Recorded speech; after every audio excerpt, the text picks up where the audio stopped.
Hey everyone, it's another Anark live stream. I'm pretty sure I got this all set up correctly. Now it's time for me to share the link in a bunch of different places. Doesn't look like anybody showed up yet, so just use this time to do a channel update. So yeah, been not staying on schedule super great lately. Just had a few interruptions, but yeah, I plan on staying on it here for a little while at least. I'm starting to wonder if I can maintain a sort of long-term stream schedule or long-term upload schedule twice a week. It is taking my attention away from the video essays a little bit, and I'm starting to wonder if maybe I should upload a little less often so that I can actually make time to work on the video essays single-mindedly. That being said, the semester is out, so I actually do have quite a bit more free time. However, I've also been feeling pretty exhausted. Pretty much the only thing that's making it better is that I'm starting to finally catch up on sleep. It's been quite a while that I've been sleep deprived, and now I finally am starting to get my sleep schedule back in order a little bit. Welcome, how y'all doing? Just rambling here as people show up.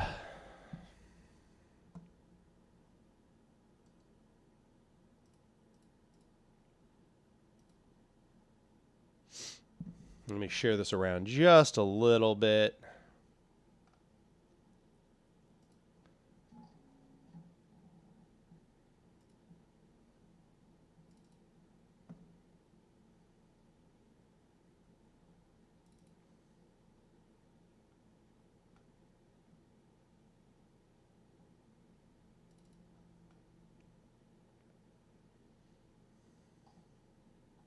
How's everybody doing today?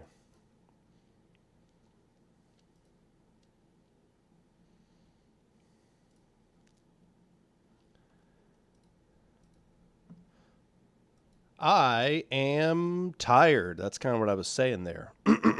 Excuse me.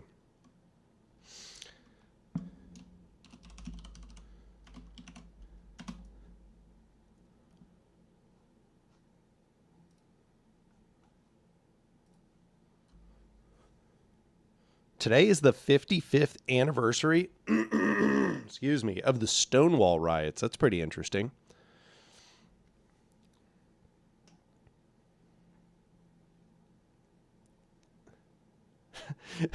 Knowledge and defense. Trotskyists keep telling me that peasants are petite bourgeois on Twitter. That is pretty funny. I mean, I already sort of talked in a previous live stream about how nebulous that category is. Excuse me. So Nye 2013 says, I have a question. How would you suggest organizations protect themselves against the police where firearms aren't legal? And when it is necessary to arm ourselves, how to do that?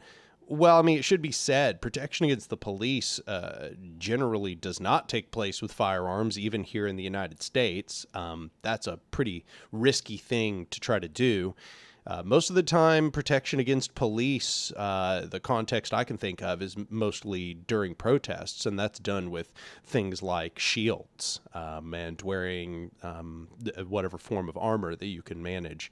It is generally not done with firearms.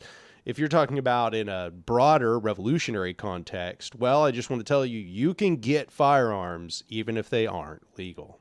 In fact, historically, firearms were highly prohibited and taken out of circulation to a major degree in almost every guerrilla conflict that you could name.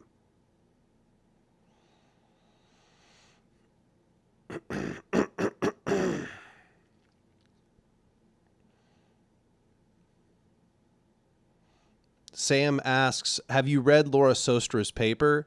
Laura's Sostra paper. I haven't read anything. I haven't been reading anything at all. I've been in decompression mode now for like a month or something. Like I haven't read fiction. I haven't read nonfiction. I've just been trying to get my brain to a sort of homeostasis. I have been trying to relax, give myself some time to, like I said, to get into homeostasis, and it's working okay. I'm starting to work out more. I'm starting to eat better, trying to get my diet in order. I've just been frazzled for like a month now.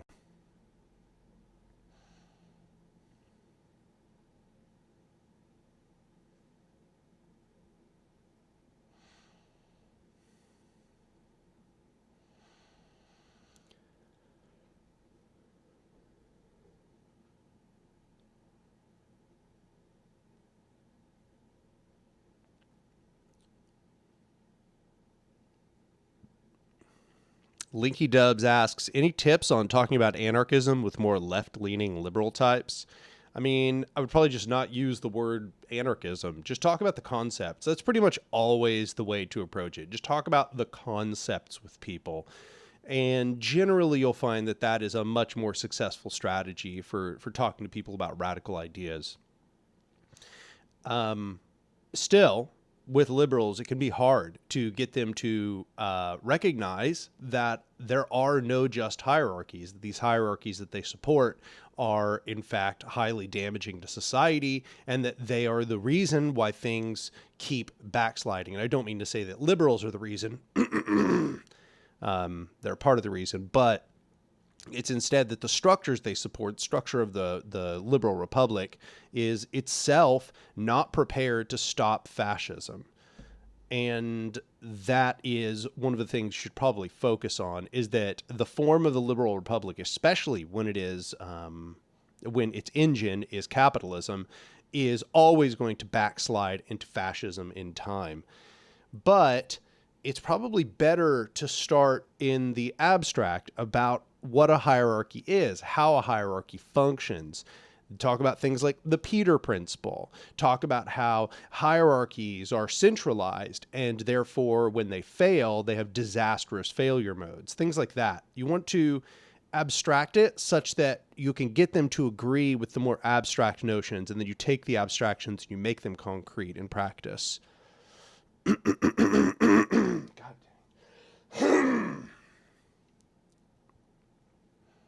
GF Martian Shipyard says, waiting for the cooldown timer to finish so you can spam reading again. Yeah, that's pretty much it.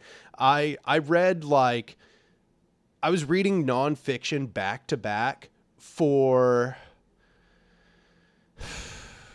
14, 15 years. And only recently have I been resting and finally, like, stopped reading constantly here for a little while. I think that I've seen ups and downs. Gosh, I have so much drainage today. I'm sorry. I'm going to be clearing my throat a lot. But there are ups and downs. One of the upsides is just that I can just feel myself relaxing. But the downside is that I feel less mentally invigorated. So I'll probably get back to reading nonfiction stuff. However, in the meantime, the nonfiction that I would want to read has been piling up.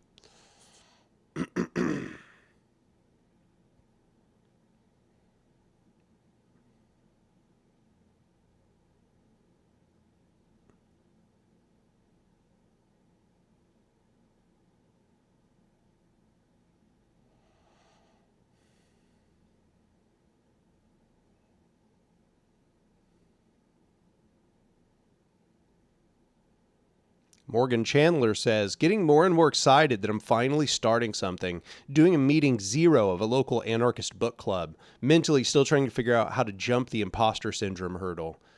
Well, I just want to say that insofar as the imposter syndrome goes, just recognize that the path you're on is the path towards mastery. Like, you're not just going to know how to do it off the bat. So what you do is you just do it as best you can. And as the years go by, if you just keep doing it as best as you can, you are just going to get better and better at it until that imposter syndrome will be pushed up against the things you've done and the things you've attempted to do and what you've learned in the process. But it should be said that imposter syndrome is something that generally people who are moving towards mastery, moving towards expertise experience. And this is accordant with the Dunning-Kruger effect. So the Dunning-Kruger effect says that the people, let me see if I can like get it up on stream. It's such an interesting, let's get the Dunning-Kruger effect up on stream.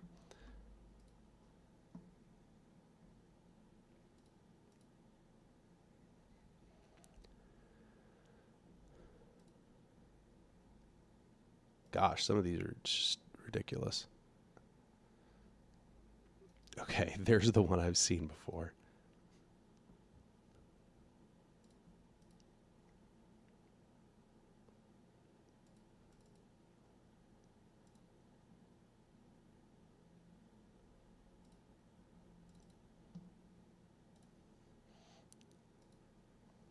Wow, okay, it came in way too big. Okay, I'm going to have to adjust this thing like crazy to get it to fit. Wow. Is there not a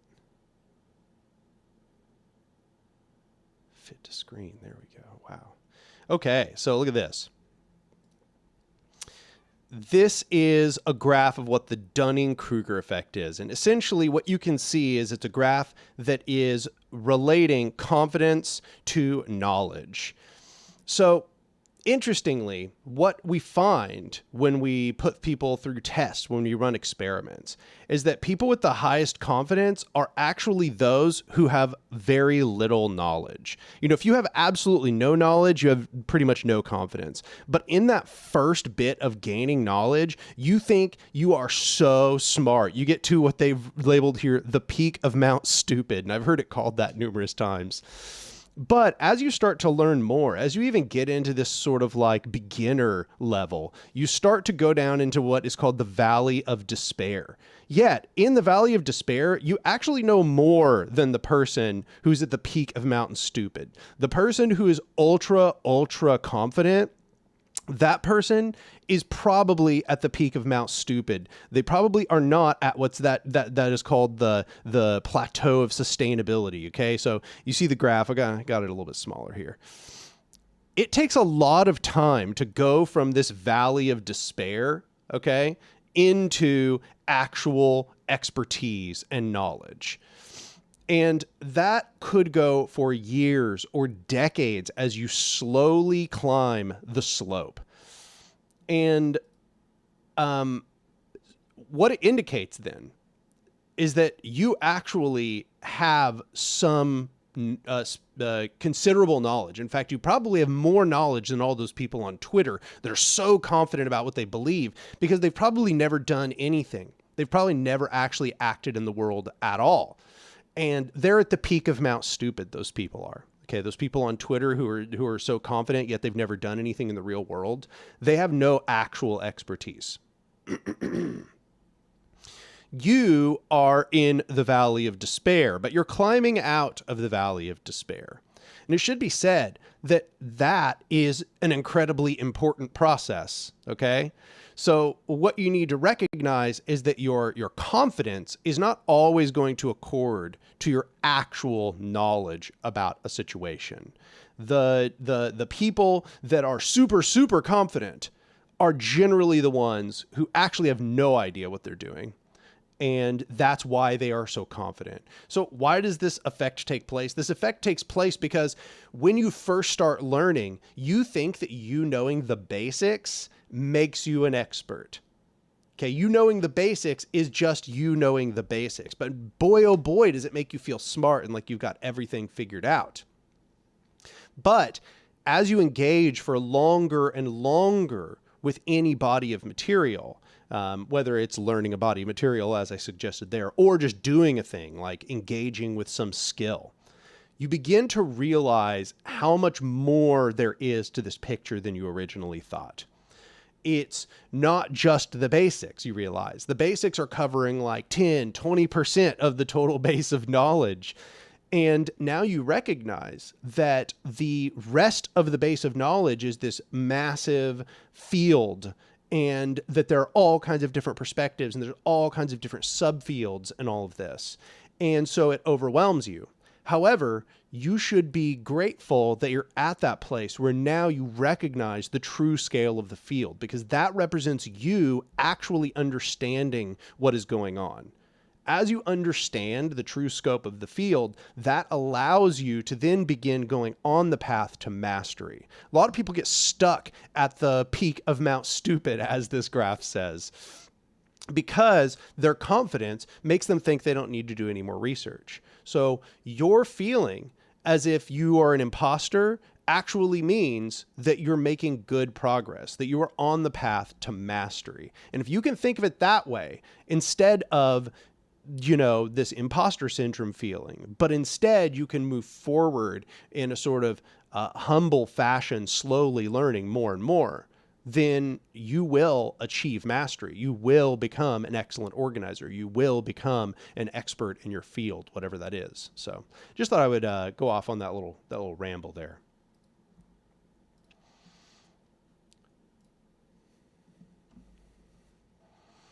Oh, where am I on the graph? Let me see here. Well, I have way too high of confidence in a general sense, so that might suggest to you that I'm at the peak of Mount Stupid, but I don't think I am. I think if I were to put myself somewhere in here, as far as like organizing goes, maybe I'm somewhere in the slope of enlightenment, maybe towards the bottom third or something, where I'm like, yeah, I know what I'm doing. I know what I'm doing. People look at my work and they maybe perceive me as further along in this than I feel I am. But if I'm just using my level of confidence, I think I'm probably like a third into this graph. Let's see, that's about a third, maybe at most like halfway through this graph. When it comes to my knowledge of anarchism, I actually think I'm pretty far up the slope of enlightenment. I already went through the period of time where I started to doubt my knowledge, and that was what drove me to do a huge amount of research. I remember being at the peak of Mount Stupid, and it was when all I had done was sort of consumed like pop explanations of anarchism. I'd watched some videos about it, but I hadn't done any like first-person research. And I was confidently stating a lot of things that I really hadn't researched very deeply myself. Now, I'm lucky that a lot of my intuitions for what was true were correct during that period of time, but I was also incorrect about a substantial number of things. One of those things being like, I really thought voting was important, and I thought our engagement with the state was like a really big deal. The more I learned that that was an indicator that I didn't know very much. I thought that made me, you know, like a rebellious thinker among anarchists and so on, but I was wrong. The more I learned how meaningless it was for us to engage with the state and be concerned about the ongoings of the state, because we have so little control over it. These days, I would say I'm probably maybe like 75% through this graph. You know, I perceive somebody like Zoe Baker to be much higher up on this graph, but I think Zoe, I don't know what Zoe's actual internal confidence is. It should be said, of course, that this graph is not like ironclad. Different people are going to have different levels of confidence depending on where they are in their journey of knowledge. So this isn't like everybody goes through this exact graph. As I said, I think I generally have higher confidence. I have a higher baseline confidence than a lot of normal people do. So this graph is probably a little less exaggerated for me. The swings on the Y portion of this graph are probably a little bit less. But this is a general trend that scientists have found when they run these studies. So yeah.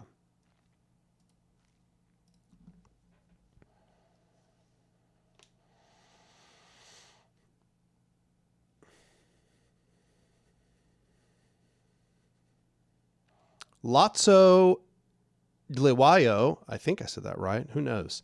How do you do your research in terms of methodology? I talked a little bit about this in one of, I think in the last live stream, but I am very interdisciplinary. So that is to say that I believe that I can derive very useful lessons from studying almost any field. I should also note, I'll come back to the $5 donation here in a minute. I really appreciate it, by the way. But I have a very interdisciplinary sort of shotgun approach. However, this might seem contradictory to what I just said. However, I've said it numerous times, and that is, but I am still focusing in on specifics, right? So it may be I'm studying about organization, and I am going to not only read anarchist texts about organization and libertarian socialist texts about organization, I'm also going to read things like systems theory. I'm going to read science around things like chaos theory. I'm going to read philosophy, things that make commentary on the concept of organization and human social structures. So what I try to do is I try to understand the topic it is I'm trying to study. Then I try to constrain the scope such that I am looking at examples that pertain to the scope. And then I use a very unconstrained scope there, right? I'm going to do philosophy, political science more broadly, just theory more broadly, even maybe mathematics and things like that. But those are the things that, really attract my mind. So those are the sorts of things that I am going to utilize when I write.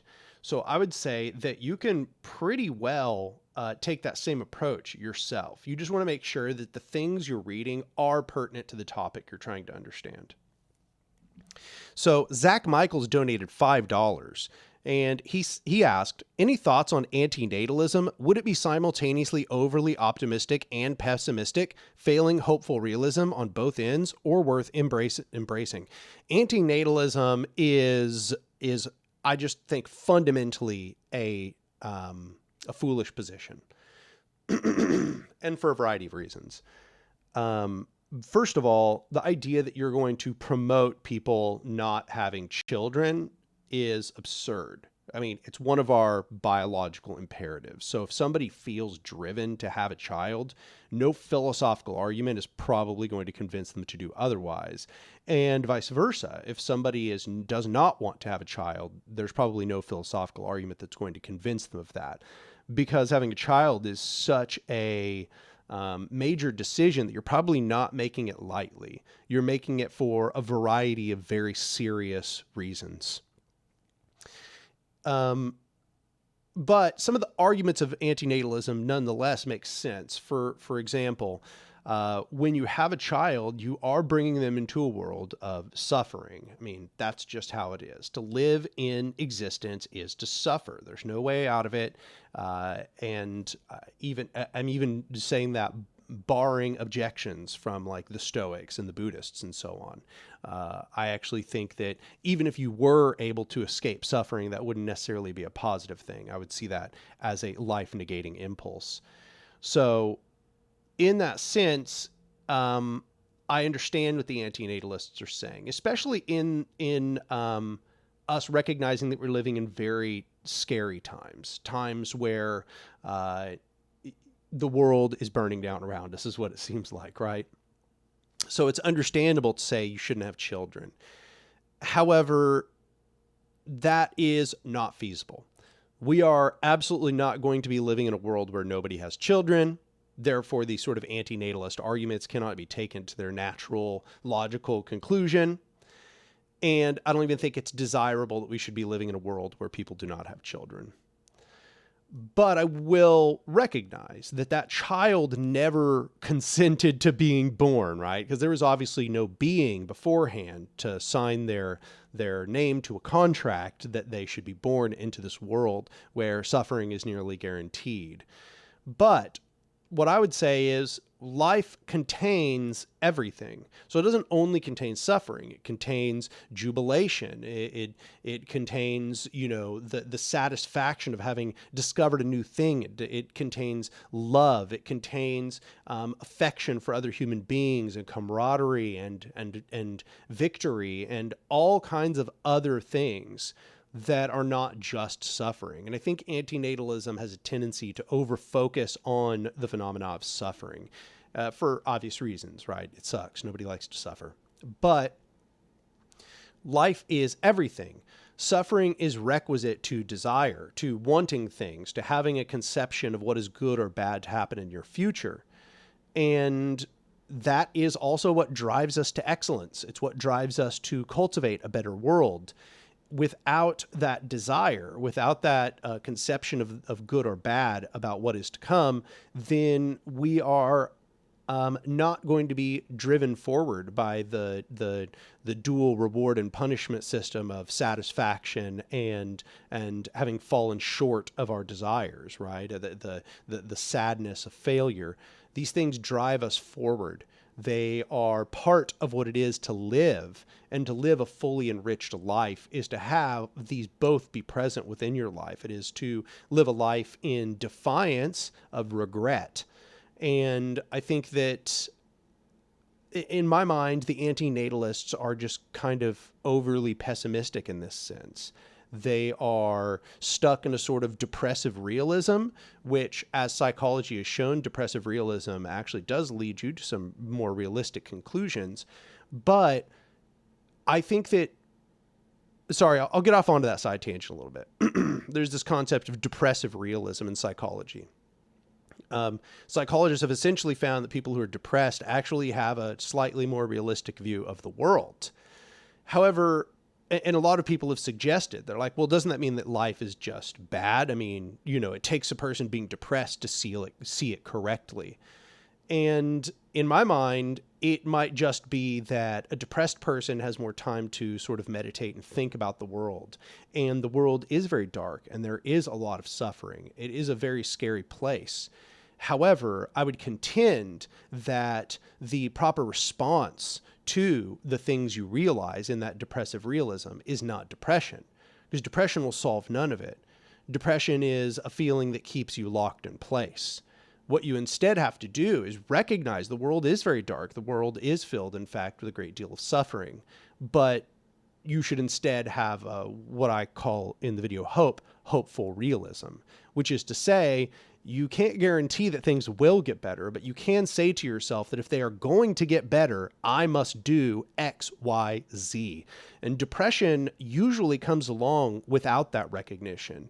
It doesn't drive you towards this recognition that you can act, you can do X, Y, Z, and that doing X, Y, Z would perhaps lead things to becoming better. Not just your own life, but the world becoming better.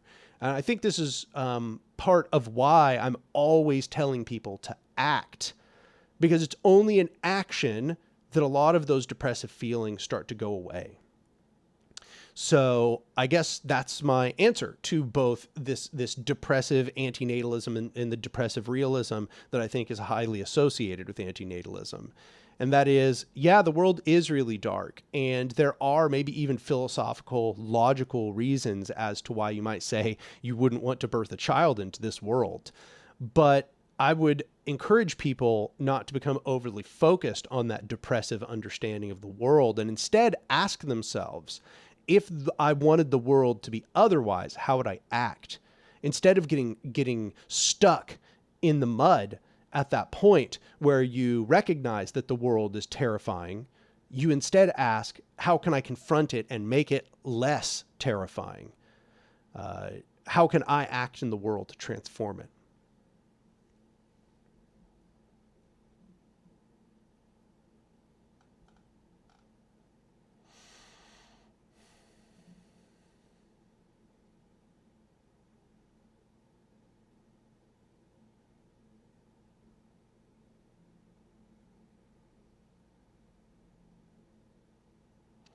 Eric Gray donated $5. Eric Gray, true friend of the channel at this point. He says, recommended reading on Anarchism, an Indigenous Queer Perspective by Aya Salta. It can be found online in the Anarchist Library.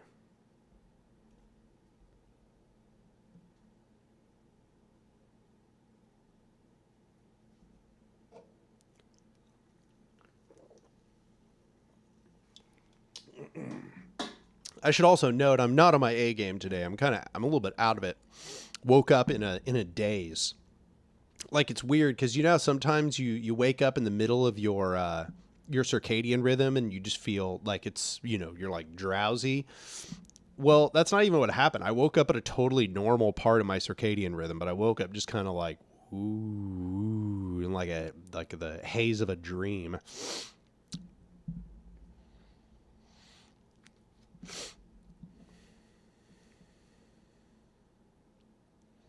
Long Defiant says, I still think the thing that anarchists are missing the most is the need to build material power. We can try to change the culture, but if you are oppressed, it won't matter if your community has money. Yeah, I think that's this concept that I'm always trying to push is prefiguration, is building dual power. That's precisely why we need power to change conditions. That power can be gotten in a lot of different ways, a lot of which I propose in different videos of mine. But I think a lot of anarchists get really, I would say since the 60s, from about the 60s to the 2000s, anarchists were all about creating a culture, about creating a quote unquote movement, but the movement was just interpersonality. It didn't have any like solidity to it. It wasn't about building long-term power. It only lasted as long as the friend groups and these circles of organizers lasted. They didn't build anything that outlasted those cycles. So I think that is essentially where we're at, is we need to build those strong organizational structures which outlast individuals and protest cycles.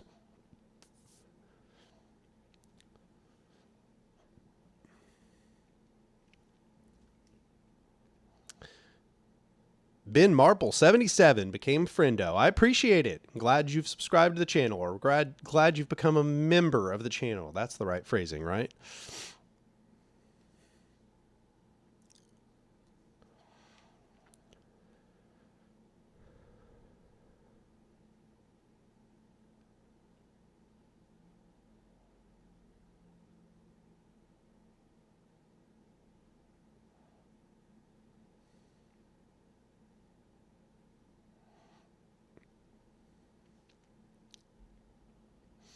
All right, I'm going to make myself a little bit of coffee. I'll be right back. Oh, I don't have my idle screen. Give me a second. I'm gonna create a new idle screen. There. Okay, and then boom, and then oh, this should work. Nice. I forgot. I have a way cooler idle screen.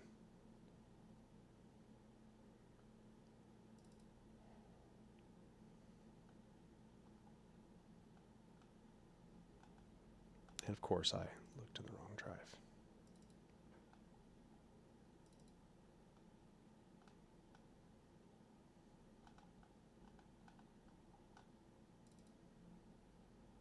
Boom. Come on. There you go. That's pretty cool. Am I right? Am I right? Look at that. Somebody made this for the channel. Oh yeah, that's sweet.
All right, I have returned.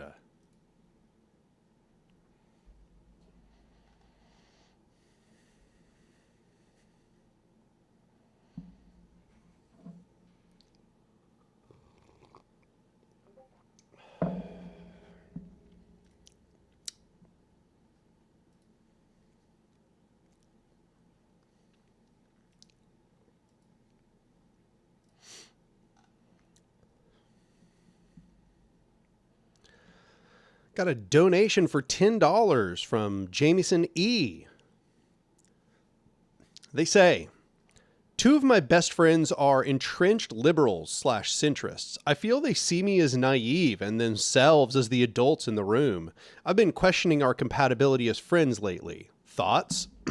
That is the most common way for liberals to interact with every other idea about how the world works. It is incredibly common. In fact, it's so common that I did a video called Listen Liberal, where I essentially address the different arguments of liberalism in regards to more revolutionary conceptions. And that is exactly what I say about liberals. Liberals believe that they are always the adults in the room. And I remember being a liberal and looking at things in that exact way. So it's definitely not an individual problem. I think it has to do with the fact that liberalism is the sort of hegemonic ideology of liberal society. And insofar as you're talking about operating within the society that exists, of course, then they are going to look like the adults. They're the ones that are telling you this is how the system functions, this is how you should operate inside of it. The problem is that they are incapable of thinking about how the system should function differently, or perhaps whether this system simply is incapable of dealing with the problems that it confronts. In order to get them to recognize that the only way you're going to be able to get them to recognize they're not the adults in the room, you're going to have to demonstrate to them how their ideology is incapable of addressing bigger problems about how society functions, and it has no constructive vision for an alternative society and how that alternative society would function. You have to help them understand that the society that they think should be is the one that currently exists. So I would watch that video, Listen Liberal. You might get a few more insights from that, but you're absolutely right. That is precisely how liberals view the world. That is not unique to your friends. So what I would say is that, unfortunately, if you ever want to make any friends with liberals, you're going to have to put up with them acting like that. But I would personally take a different approach. In fact, I know I have at least one of my friends that I've had for a long time here in the chat watching this right now. And they can tell you that since basically the days of Occupy, so for about the last 13 years, in my friend group, I've been the one presenting a sort of more radical or revolutionary vision, and a lot of them were more these sort of centrists, or they were more apolitical, or they're more liberal in their thrust. And it was years of them kind of taking that approach. I think that maybe I am not the sort where people are going to act like I'm not an adult, where they talk down to me. That's usually not the case. But a lot of my close friends were very skeptical of this position and would present all kinds of devil's advocate positions and, kind of give me the liberal runaround. But almost all of my friends now, after years of seeing how this system functions, have come to recognize that a revolutionary perspective is actually the more realistic perspective. And it took a long, I would just say, insofar as I'm using my own personal experience to advise you, don't break up with your friends just because they have that perspective. You don't know how they might shift and change as time goes on. I'm glad I didn't quote unquote break up with my friends when they disagreed with me about politics and when they had these more apolitical or centrist perspectives, because they're my friends. We have a long history and I like being around them. And furthermore, over time, What happens, this is the way people's minds are actually changed. You plant seeds of doubt. You need to find the cracks in their viewpoint, and then you need to plant seeds of doubt in those cracks. And you need to be prepared for that tree or that plant or whatever you might imagine it as to take a long time to grow. It's not going to just happen there on the spot. Instead, it's going to take years, and it's going to take them comparing their viewpoint of how the world works with the viewpoint that you have offered them instead. And as events pop up, they compare. Is my viewpoint giving me a better understanding of what's happening? Or was that alternative, radical, revolutionary viewpoint giving me a better understanding of what's happening? And over time, people who actually care about the conditions, about what's surrounding them, they're going to come to the latter conclusion. They're going to see that the radical viewpoint actually describes how everything is taking place better than their more moderate, liberal viewpoint. And that will slowly push them out of liberalism.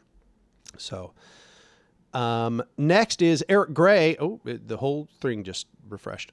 Eric Gray with another $5. He says, recommended reading on capitalism, queerness, and living with HIV/AIDS by Gussel Sprouts can be found on the Anarchist Library.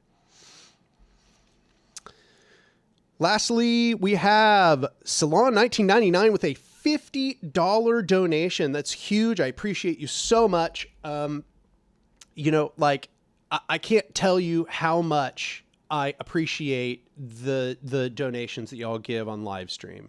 That helps me survive. It also helps me like fund Cooperation Tulsa sometimes when we are in low spots. But yeah, oh yeah, I'm supposed to pitch everything. If you want to help the channel in a long-term sense, you should go become a patron on my Patreon, which is patreon.com/anarch. I'll put that right in the chat because, you know, that's how this all goes. That's how this all goes. Patreon.com/anarch. Oh, did it even post? Okay. Patreon.com/anarch. Go there.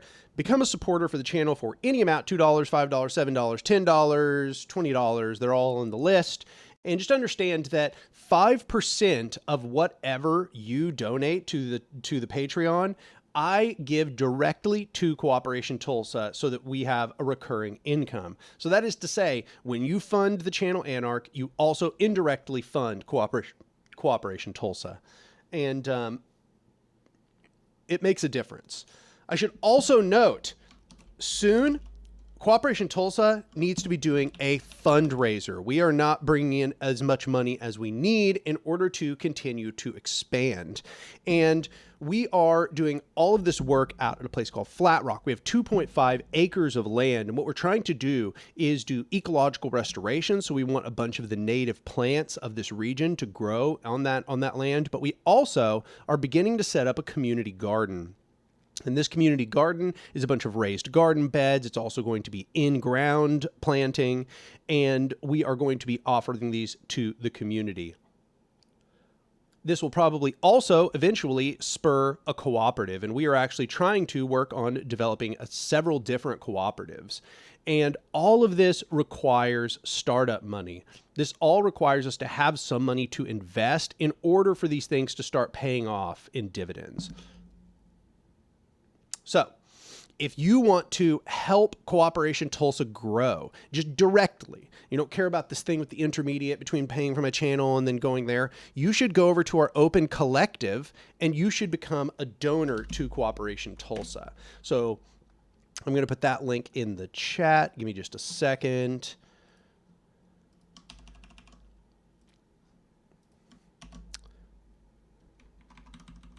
What the heck?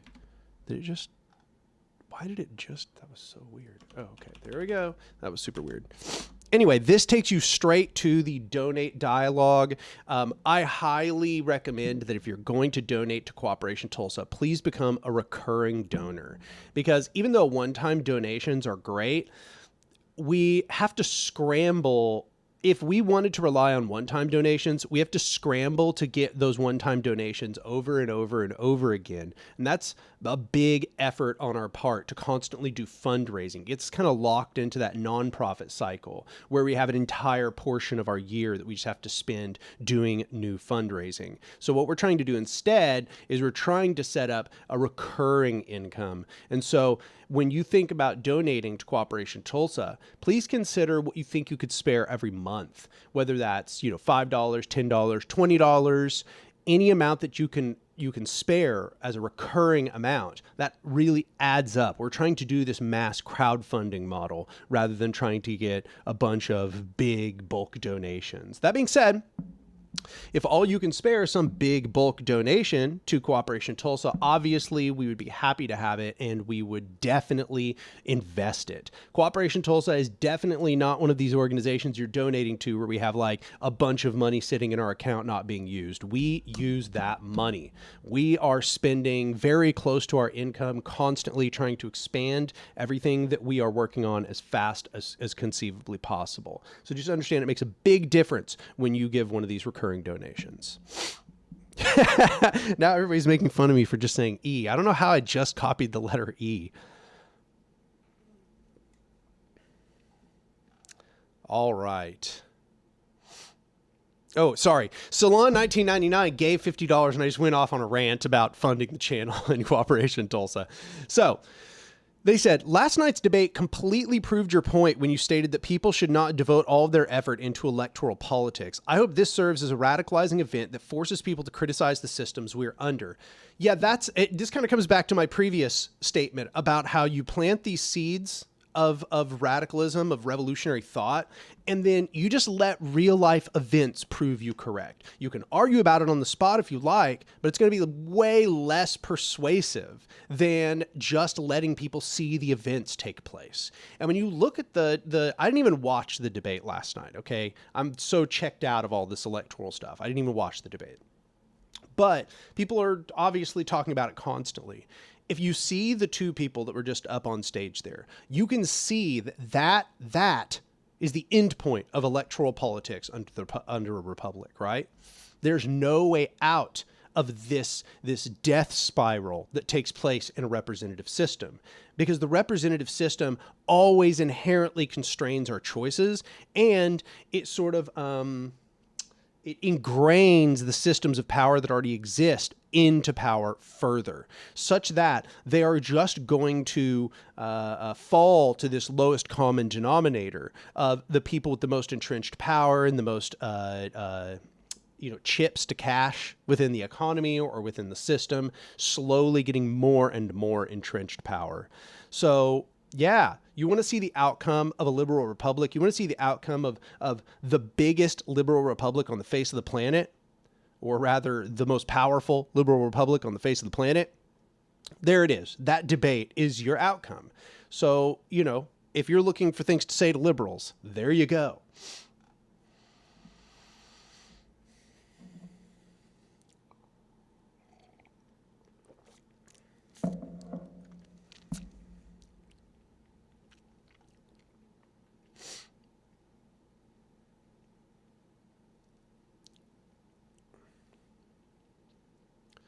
Knowledge and Defense says, it seems skepticism of platformism among anarchists even today is concerning, because it kind of feels like we're doomed without quote unquote centralizing theory educators, but on a voluntary basis.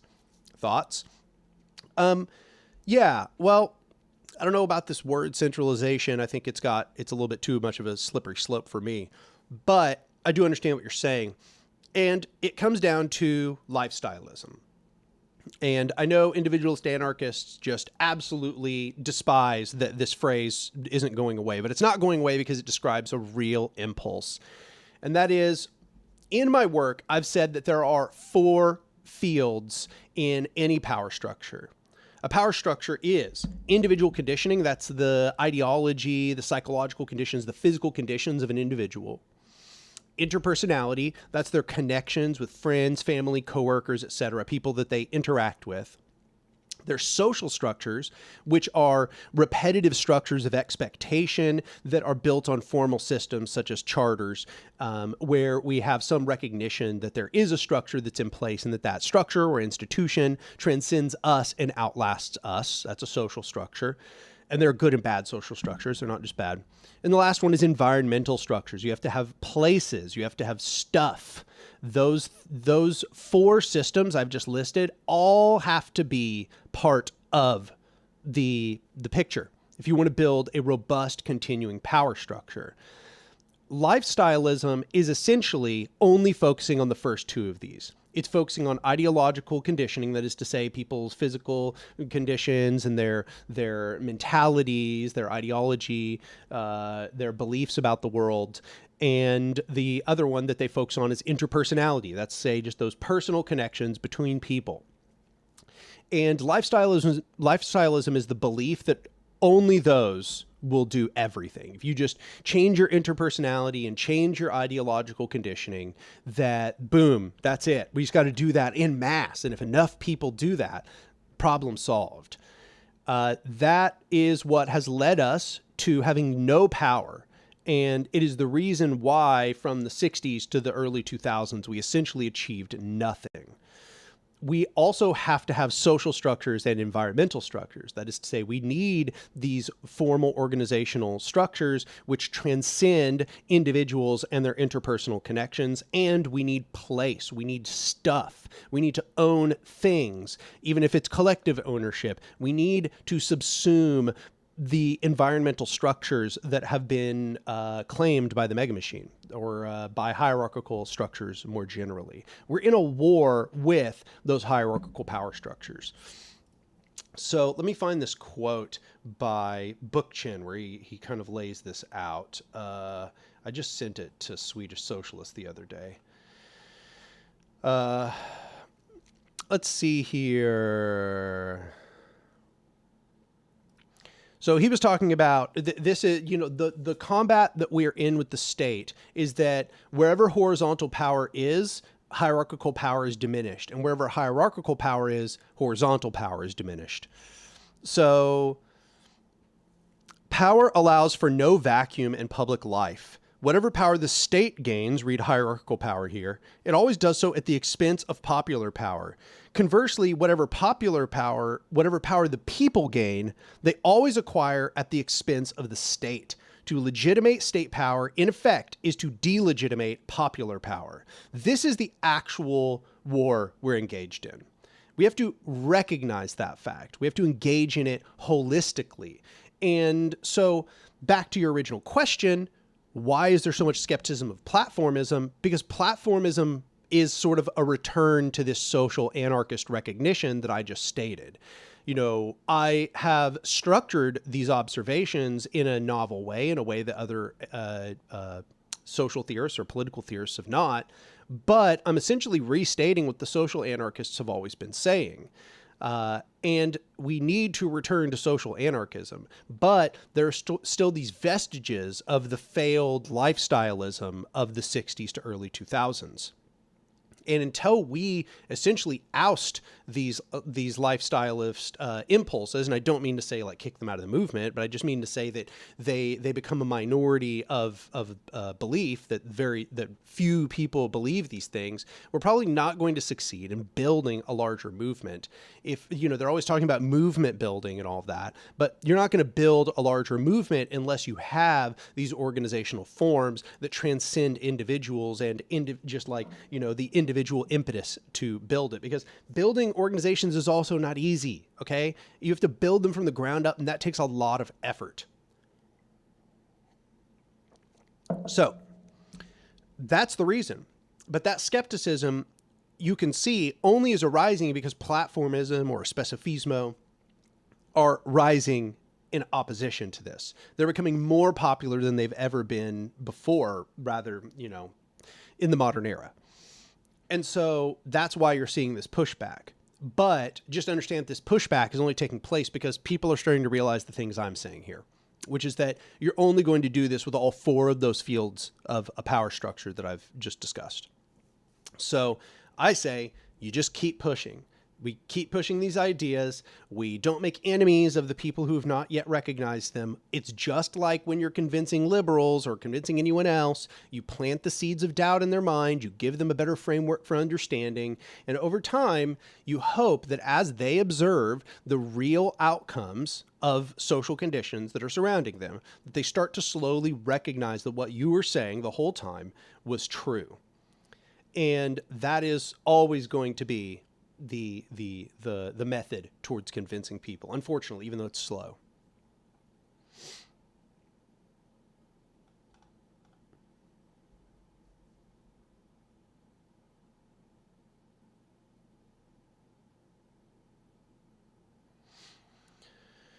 So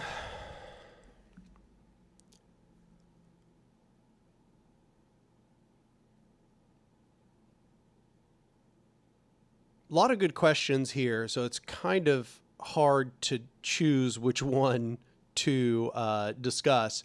I'll start then this one here. Philippe asks, how should anarchists or leftists fight the right? In my country, there's been a big surge of far-right popularity, and I want to do something about it. What should I do? What should I avoid?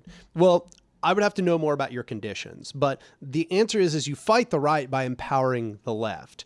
You can go to war directly with the right through like anti-fascism, doxing people, things like that. And that stuff can work, but it only works in limited measure if the right is growing really fast. You're not going to be able to, target each and every one of them if there are hundreds of thousands of them. So instead, what you need to do is focus on developing leftist organizations or horizontal organizations, because we want these to grow faster than them. They're spending very little of their time trying to figure out how to attack our organizations. They're spending all their time trying to figure out how to build power, and we need to do the same. We need to build horizontal power.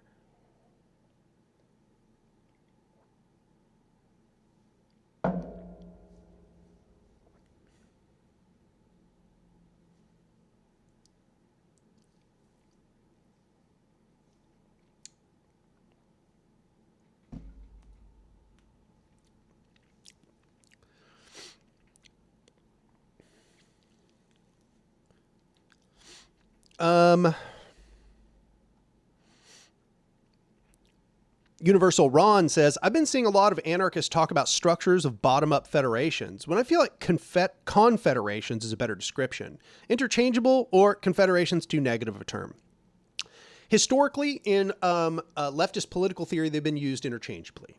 So you might notice that I just use them interchangeably. And I should say, just for posterity's sake, that I don't use them in a different sense most of the time. Okay. If you see me use the word confederation, it's literally only to place emphasis on the fact that it's bottom up. But I'll often just use federation just the same. They basically still just mean joining a bunch of small pieces into larger pieces. And confederation has some emphasis on the fact that the bottom has all the power rather than the top, but they're generally just used interchangeably.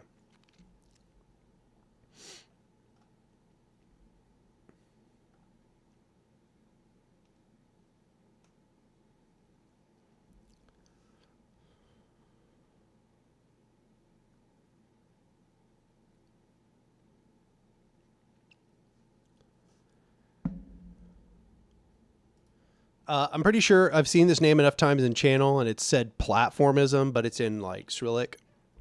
So it's, what are your thoughts on panarchy? Panarchy seems like it's just a way for anarcho-capitalists to infiltrate anarchist spaces. Like I've never seen anybody that had that name panarchy that was not an ANCAP.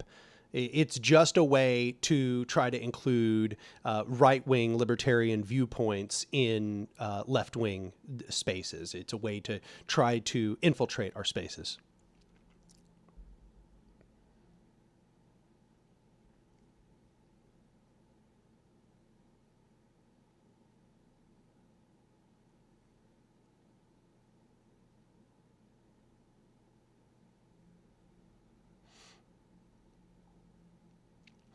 Eric Gray with another $5 says, I've been recommending anarchism and the Black Revolution to more brothers and sisters given the obvious failures of electoral politics. That's good.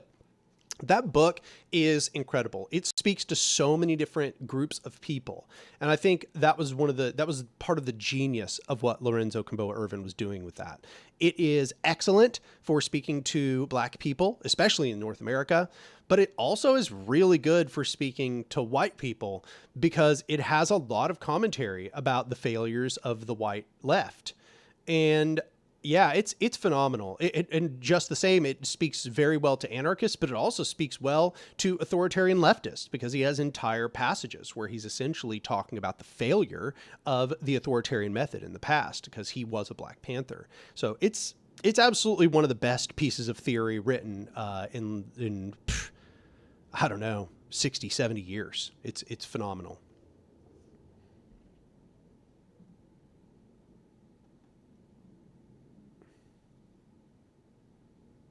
Carlos Andres Acosta Yaver says, any thoughts on teal organizations exposed by Frederick Latoux?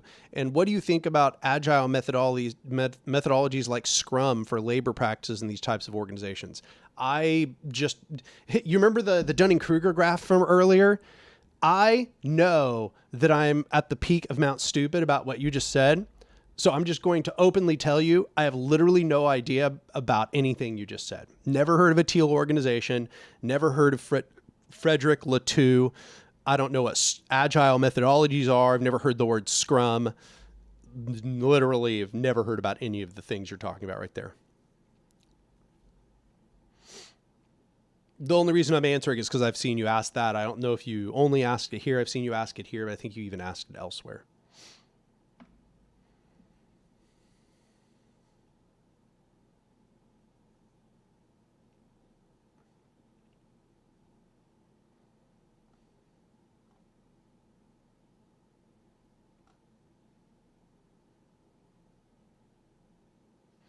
Powis says, since we're on the topic of definitions, how do you use or define the words socialism and communism? Is socialism a transitional state to communism for you? Can socialism be market or state-based? Though I use these words not as any particular theorist uses them, I use them as the agglomeration of like the commonality of what everybody was talking about. So I'm looking for what the sort of overlapping elements of everybody's usage was when they were originally being defined and used by the movement. Socialism is worker ownership of the means of production. Some people might emphasize that this is social ownership of the means of production. I think I'm open to that usage as well. And communism is a stateless, classless, moneyless society where all distribution takes place from each according to their ability, to each according to their need. That is to say, it's a decommodified direct distribution society. These are states, these are economic conditions. These are not just things that people can claim. They are not as vague as saying that it's a transitional state. This is, in my opinion, just a cop-out.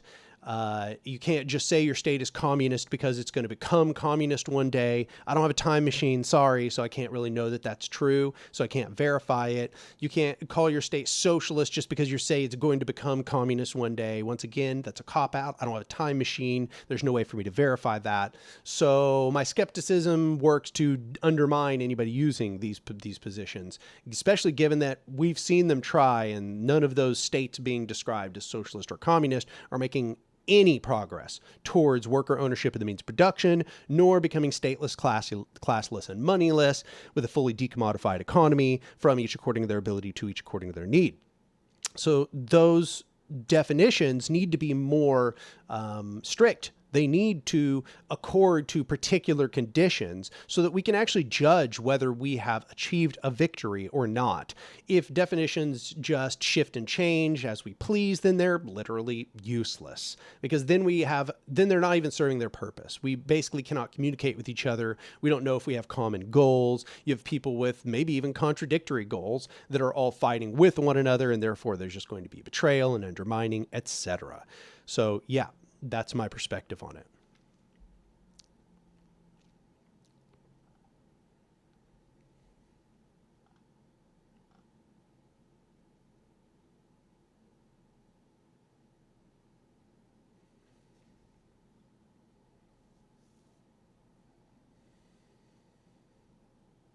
Kirby says, is there any way the people can make demands of the state in the meantime before revolution other than a general strike? I mean, there's all kinds of ways, but I would say in a general sense, demanding things from the state is not what we're here to do. It's fine to make demands of the state, but I don't think that's a goal, if you get what I'm saying. Instead, the goal is to build power from the bottom up. I think that if you beg for concessions too much from the state, you end up thinking that everything you're doing is about getting the state to do things for you. It's not. Horizontal power is about building the alternatives to the state. And I think this is something where we have become severely misguided in what we are doing. Instead of us trying to build alternatives, we're constantly trying to figure out how to get hierarchical power structures to be nicer to us.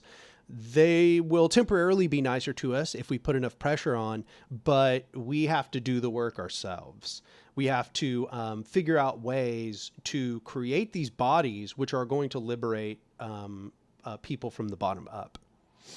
So there's a variety of ways. If you have a huge horizontal structures, then you could do all forms of coordinated boycotts. If you have significant cooperative bodies, you can essentially refuse to trade with certain entities that are involved with the state. You can create more closed loop economies, all kinds of things like that. But once again, I don't think that the goal is to get concessions from the state.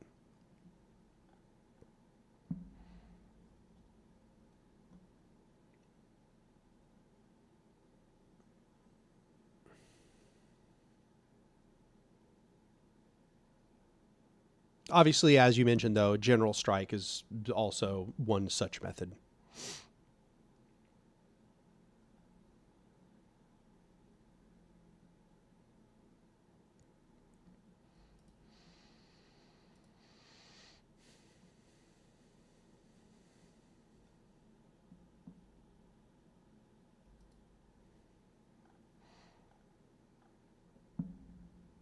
Ralix says, hey, Daniel, I've been wondering, what's your opinion on Black Rose Anarchist Federation? I think it's a good idea. You know, it's a specificist federation here in the United States. I don't know how far they've gotten. They were definitely a little bit bigger a few years ago. Then they had an internal scandal where a bunch of black organizers felt that the internal consensus was not intersectional enough, wasn't taking into consideration black liberation, issues of black liberation. That being said, they are still around and they are still acting. I still support them in doing what they're going to do. I hope that they took on board a lot of the criticisms that were being made in the letter of those organizers who left.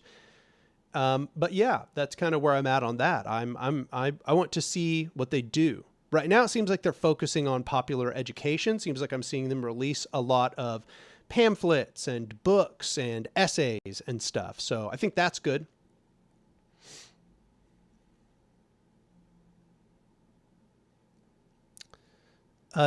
Gene says, what does being an anarchist in the US or UK look like? Any examples of what is actually happening on the ground actions? Yeah, I mean, look at things like Cooperation Jackson, look at Cooperation Tulsa. You can see that there's like federations of cooperatives beginning to be built. There's a bunch of people, I should note, they're basically doing anarchist things and not calling themselves anarchists. There's a whole list I've created. I'll link it for you. Let's see, Liberation in Action spreadsheet.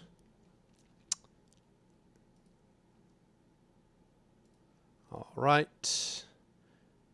Here you go. Here's a whole spreadsheet of both modern day and historical libertarian socialist or horizontalist projects. So you can find ones in the United States if you like, but there's all kinds of different of organizations all over the place.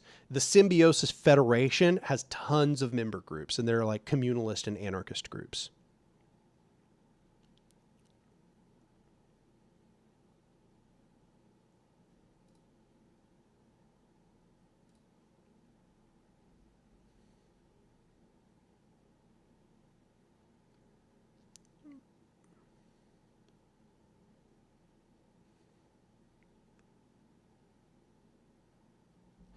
Paulus says, which economic theory do you subscribe to? I've been trying and failing to get into Marxist economics by reading Capital. Have you read it, and do you agree with it? I was brought up on Marxist economics. So the foundations of my economic critique were Marx's, and then modified by people like Bakunin. However, the more I read, the more I am starting to lean towards the economic framework of theorists Bickler and Nitzan, which is to say capital is power, or capital as power, as it may be. And I think that's where I am at this point. That's kind of my conception, is more in line with theirs. But I do think Marx makes a lot of good points. I still do draw a lot from Marx's alienation, the theory of alienation. I think that that has a lot of useful things to say. I think it also kind of naturally just leads to anarchism if you take his theory of alienation seriously.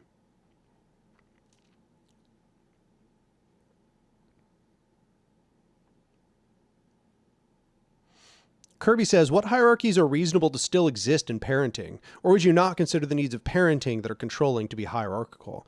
Well, I don't think that the parent-child relationship necessarily has to be hierarchical. I think that the parent and the child are essentially carrying out different needs within each other's lives, and they have different strengths and weaknesses, and they have different social contexts. So the parent, having the wisdom of life, is obviously going to be acting kind of as a warden to the child. They're trying to protect them. They're trying to teach them. They're trying to bring them along the path of life. But the child is the fresh start. The child sees things with new eyes. The child is learning for the first time. They're a demonstration of the raw innocence of youth that has not yet been damaged by society. So the parent also has to be going through a process of internal consideration, whether the child is actually presenting a reasonable viewpoint that does actually accord more with reality than what they have learned by being, sort of damaged or weathered by the life, right? Because the truth is that not all of our wisdom is wisdom, right? A lot of it is just cynicism from having suffered a lot in life and from life being difficult. And therefore, the parent also needs to be learning from the child as they grow older. We see that youth is often where this rebellious instinct comes from. We see that, when we see that, we consider it as lesser, we consider it as naive, but it's not. As we were just talking about with depressive realism earlier, no. If the teenager is upset about the world they've been catapulted into, they're right to be upset. The world is actually rough. And when the parent teaches them that that is an irrational response, they're wrong. The parent is wrong to teach them that that is an irrational response. It's not irrational. It's highly rational. And us being broken of that rebellious spirit is what allows a highly oppressive society to continue. So I think that the parent and the child or the youth need to be in a process of learning from one another. It's just that the parent also knows about the actual dangers of the world and is in a process of protecting their child from those dangerous things. And, it might be seen like, think of it in a metaphor of like being a gardener or, farming, right? Like, your job when you plant the seed is to give that seed what it needs to grow to fruition and become its fullest scale manifestation. But you can't smother it. If you beat it down, it will never bear fruit. And the fruit that it bears is then beneficial to you as well. So it's not a one-sided relationship, it's reciprocal. And I think that if more parent-child relations followed this understanding of it being reciprocal, I think that we'd be avoiding a lot of the traumatizing things that parents do to children.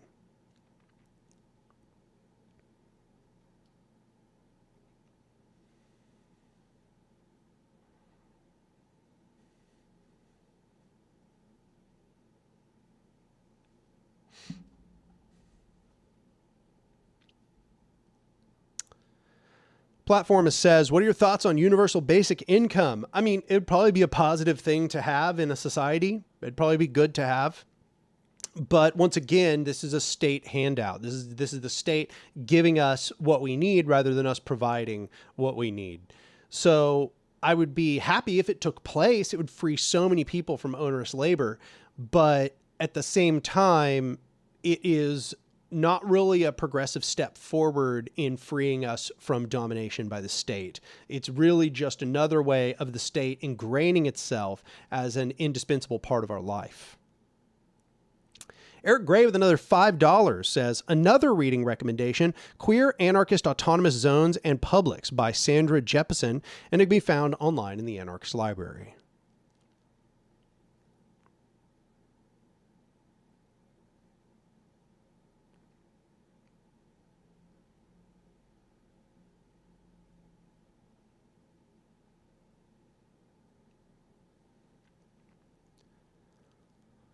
Riley says, like things that would be completely uncontroversial for social anarchists 100 years ago are now lifestyleism today. How dare you hold a picnic? You should be doing bookchin reading groups. Literally no idea what you're talking about. The position of social anarchists is that you shouldn't only be doing picnics. That's what has been being done for now, 60 years.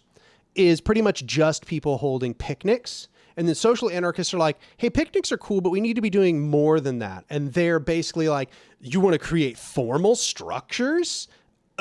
That's hierarchy. And it's like, no, it's not. Formal structures are necessary. We have to have everything that's involved here. We have to have the picnics, but we also have to have organizations, which I know requires meetings. We have to have meetings. We have to do hard work. We have to actually cultivate our power, not just hold picnics. And that's the critique of lifestyleism. The critique of lifestyleism is that lifestylists only do the part where they self-educate and only do the interpersonality. They only hold picnics. And that's the problem. The problem is not don't hold picnics, it's don't only hold picnics. Do something more substantial. It's like you look back, for example, at the IWW in the early 1900s or the CNTFAI and almost any example of social anarchism, they're doing both. Okay. So I don't really think this is a very good observation. I don't think you're understanding the critique.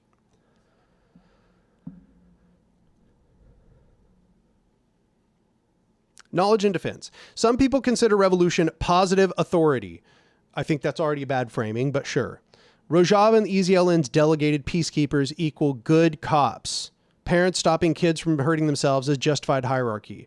Does it matter? I don't think that's a good way to frame any of those things. It kind of seems like that's grouping those things together with the very things we're trying to dismantle.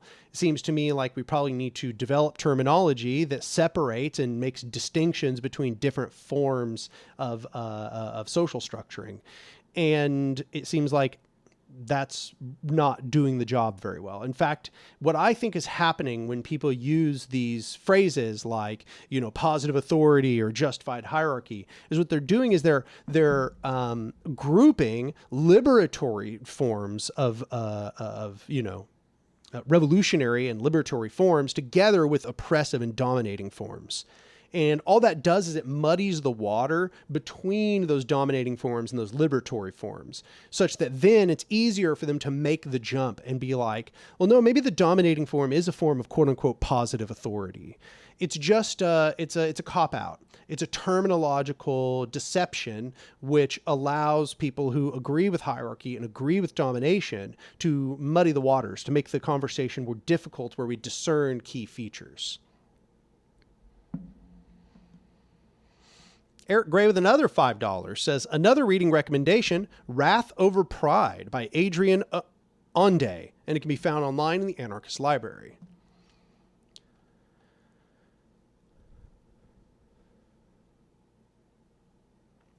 Okay, I missed one. Special Beamkin says, hey, Daniel, I'm aware that Cooperation Tulsa has its acres of land in a fund. I understand how the land is owned communally through a community land trust, but are the funds held in common and how? No, the land is actually not owned through a community land trust. It is held through a 501c3. So Cooperation Tulsa has a 501c3, and the 501c3 holds the land. But all of the members of Cooperation Tulsa are the board of the 501c3. So when we make decisions, technically the board of the 501c3 is making decisions about the land. Now, you could do a community land trust, but CLTs are more for people who are living on some land. So like it would be if people have houses there or they're in an apartment building or something, that's what you'd want a CLT for. Well, the way we're doing it is we just have a 501c3 owning the land, and we are collectively the board of the 501c3. And so therefore, how are the funds held in common? The 501c3 also has a bank account, and the bank account can only have withdrawals and deposits and all of that insofar as the board, which once again is just the membership of Cooperation Tulsa, okay any of the appointments of funds. So that's how it works. You just, the answer is you need to find some legal instrument. Some legal instrument that is going to allow you to hold funds and property communally. And you have to be really discerning about how you write the charter of that legal instrument.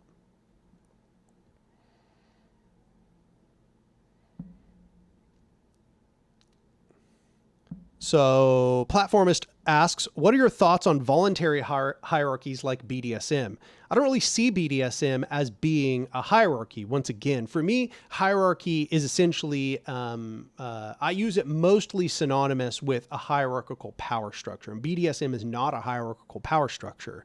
That is to say, nobody actually holds monopoly power in the circumstance. Or really, more truthfully, the submissive holds the monopoly power, if anybody does. The submissive is essentially delegating the dom to whatever they're doing. Kind of like how in an organization, you might delegate somebody to be accounting or delegate somebody to be in-reach coordinator. Well, the submissive is delegating the dom. And the reason I make this distinction is because the mandate of the dominant is completely determined by the submissive. And the submissive can withhold their consent at any given time. So the submissive can say what is or is not going to happen during the encounter, and they can say that the encounter must stop with a safe word at absolutely any point. So as much as the BDSM dynamic looks like it's a hierarchy, it's not. It's playing with the aesthetic power dynamics of a hierarchy without having a hierarchy. And notice that as soon as BDSM dynamics turn into a hierarchy, they actually become highly toxic and really, really bad things happen. So for example, how might the BDSM dynamic become a hierarchy? Well, what if the dom wasn't able, what if the sub was not able to tell the dom that the scene was going to end at any given time? That would be hierarchical. And notice that it would then turn into something very, very dangerous. What if the submissive was not allowed to determine the bounds of what was going to happen in some encounter? That would be hierarchy. And notice that it would become really, really bad in the process. So in fact, BDSM is actually built on the foundations of a horizontal relation between the dominant and the submissive.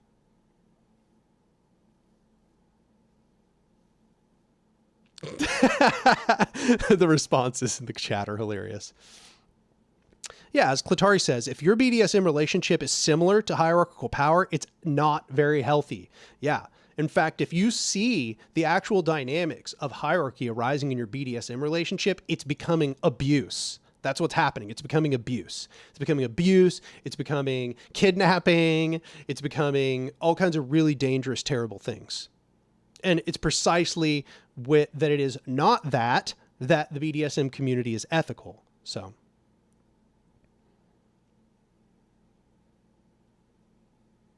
Yes, safe words are power. That's what Will said.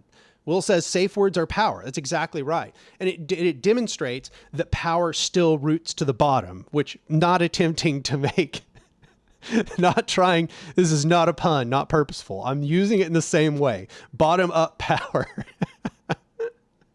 The submissive is the bottom up here, right? They are the one that is determining the mandate of delegation for the dominant. Pun not intended. I would never purposely make a pun. All power to all bottoms. Oh, it's funny.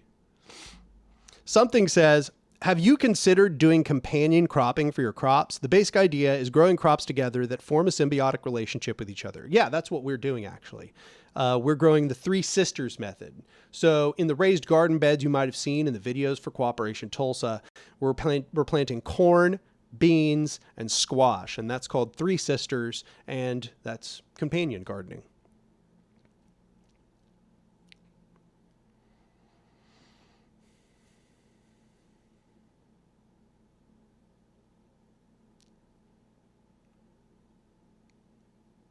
Knowledge and Defense says, do you think Marx and Engels preferred to go top down on each other?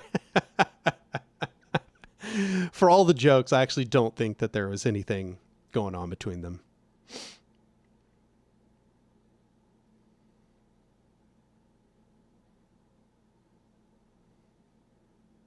Riley is on the right track. BDSM is an art that plays on the tropes of hierarchy. It's exactly right. Goofy 8907. How's Co-op Tulsa building power? How many people are you now? The membership of Cooperation Tulsa fluctuates. Like sometimes we have a lot of people, sometimes we don't have that many. It's kind of all over the place.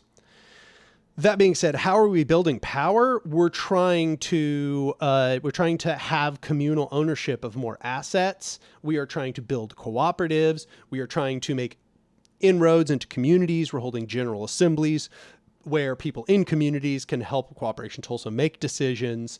Our overall strategy is to subsume more and more and more into Cooperation Tulsa and the federations that it's part of. And by creating this network of bottom-up power, we are then making everyone more powerful in the process. So it's about kind of closing the loop to some degree, but also getting all of the people that have similar values to cooperate together such that we're all more powerful in the process.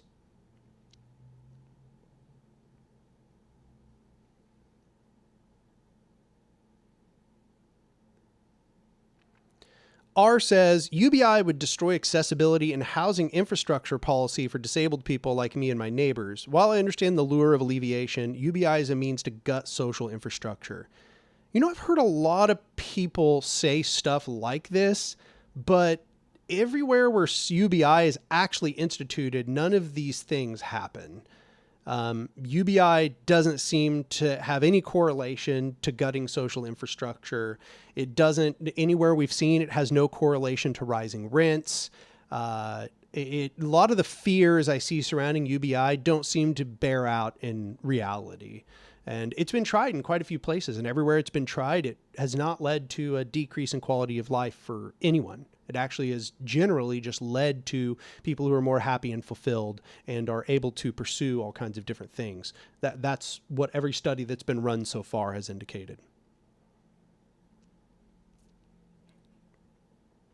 Now, I agree more with your second statement. You say, I'm not a defender of the polity form, but UBI is a means to consolidate dependence and gut what little social infrastructure for health, disability, and housing access. See, I agree more with the first part. It is a way to consolidate dependence, but I haven't seen anywhere that that's like actually gutting any of the things you've listed here.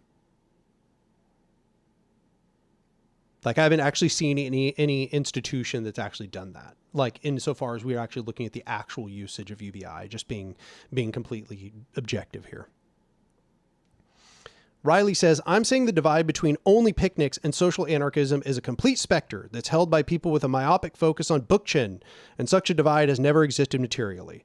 Yeah, I just disagree completely. In fact, I would say that has been the dominant form since probably about the 60s, has been just this focus on interpersonality and transformation of ideology. In fact, it's something I noticed well before ever reading bookchin. Reading bookchin was just like, oh, bookchin noticed it as well.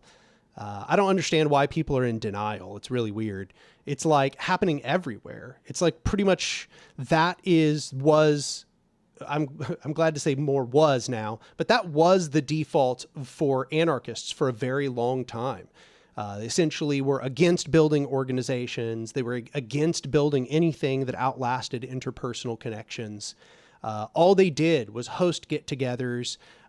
They would do fun little protests that sometimes turned spicy.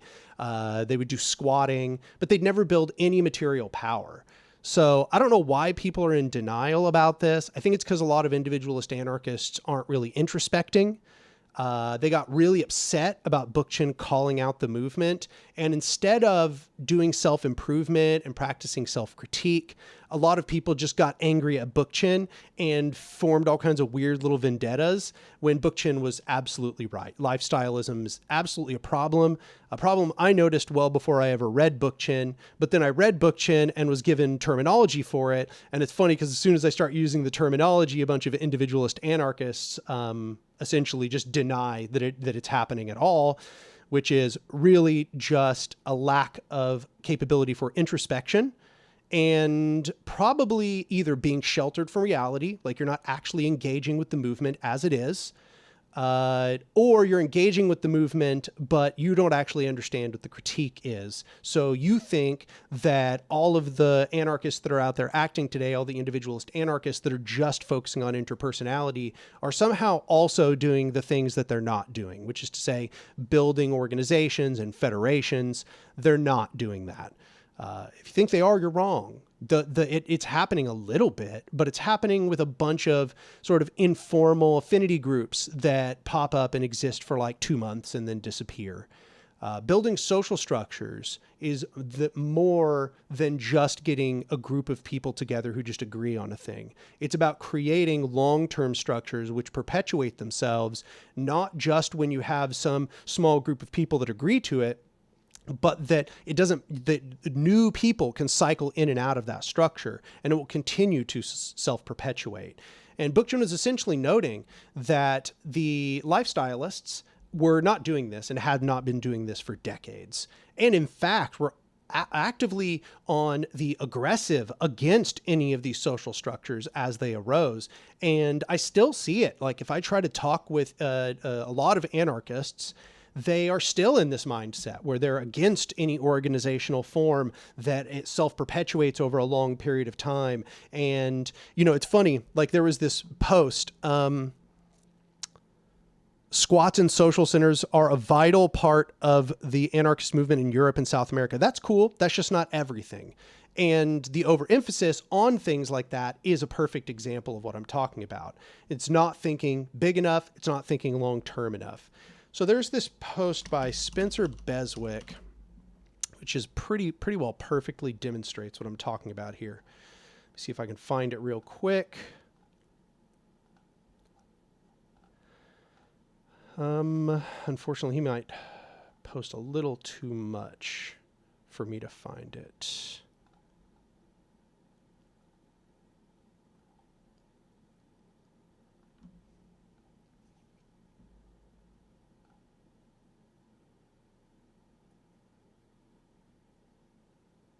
Yeah, okay, I found it. So let's see here. I'll do a screen share real quick.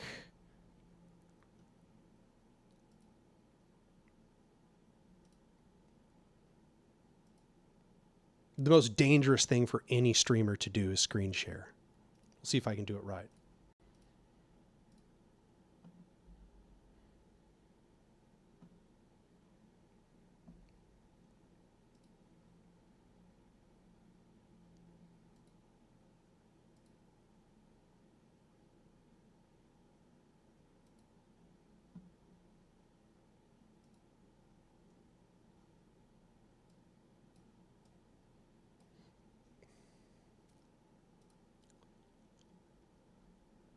All right. So, oh, it's a little bit too far down. Oh, nope, wrong one. Oh man, I just messed up something else. Okay, so yeah, Spencer Beswick here says, I've done dozens of oral history interviews with anarchists from older generations. What is their biggest lesson for today? The necessity of building durable institutions and organizations that can sustain movements beyond periods of social upheaval. And I responded, it seems nearly impossible to convey that fact to many organizers today. They seem to fetishize starting from square one every other year. That's why it's important that those who have lived through the failures of the past build those durable organizational forms. So then I go and I look at the responses, and it's people repeating the mistake, right? Well, this guy doesn't matter. He's a Marxist, so he probably doesn't understand what's going on. Like this, communities that are oriented toward resistance would have more resilience than an organization. Yeah, I mean, once again, see, this is mistaking interpersonality for social structures. This is a perfect example of the failures of this lifestylist sort of approach. You need both. This person is a reductionist in precisely the way that I'm describing, you know, like that just communities oriented toward resistance is sufficient when it's absolutely not. Let's see. Yeah, yeah. Here's another one making the same mistake. I would say that it is more necessary to build not necessarily durable organizations, totally missing the point, but a dynamic that allows people to constantly undo and reinvent our social relations according to an emancipatory drive. See, once again, they're stuck thinking about ideology and interpersonality. They have no conceptions about the importance of organizations. See, they say an organization must be allowed to come to an end when needed. Precisely the exact mistake I'm talking about, right? This person here thinking that it's more important, interpersonality is more important than an organization. Just literally, this is lifestylism right here. And then there was another one. Oh yeah, here's another one. Durable institutions and organizations. Isn't that the complete opposite of anarchy?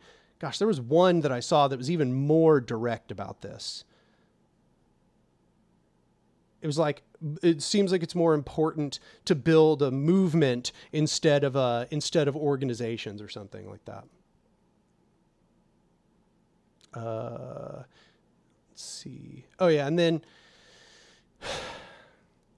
and then he's basically even mentions, like, he just made that comment, and then a bunch of anti-organizationalists are quote tweeting him and replying and saying that this is reinventing the state.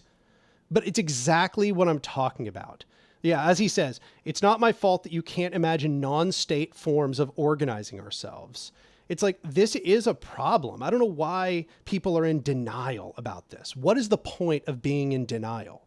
It's just a waste of everybody's time. Why are we spinning our wheels pretending like it was just like that it's imaginary, that social anarchists just made this up and Bookchin just like decided to write an essay about something that wasn't happening at all.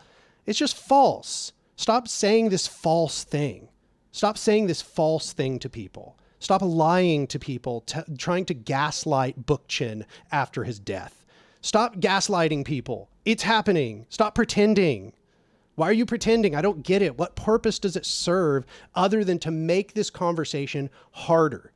This is happening, and it's time for us to move past it. It's time for us to go back to what works, which is doing all four. You need ideological conditioning, you need interpersonality, you need enduring social structures, not these social structures that fall apart at a whim of every single person involved.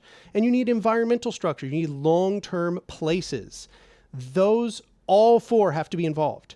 If you believe, as some of those people there, for example, did, that all you need is ideology and interpersonality and that organizations are meaningless and should just fall apart at a whim, then you are a lifestylist. It's fine if you don't think there's anything wrong with that, but Bookchin's critiques of you are accurate if that's the case. Go read the essay he wrote. He's talking about you. And I don't know how else to tell you that that's just how it is. It's fine if you want to be upset about Bookchin now. You're still upset about Bookchin from an essay he wrote where he correctly critiqued you decades ago. But he did correctly critique you, and you're demonstrating precisely his critique in your inability to accept that critique.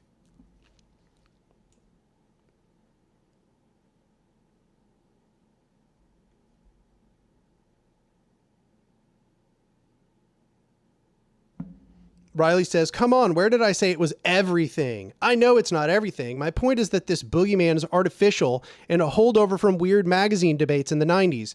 Well, I just showed you examples of how you're wrong. That's not correct. It absolutely is real. In fact, it is most real in real life among organizers.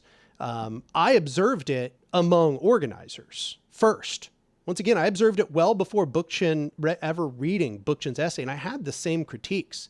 Bookchin just came up with the wording of those critiques. He just solidified it so that we had a word to describe what these people were trying to do. It's a problem. I would say it's probably still about 70% of the movement is exactly what Bookchin was talking about in that essay. Lifestyle anarchism versus social anarchism and unbridgeable chasm, answering somebody else's question. Yeah, organizations need to be durable. They need to outlast individuals. And if you agree, then you also have the same critique of lifestyle anarchists, which absolutely do exist.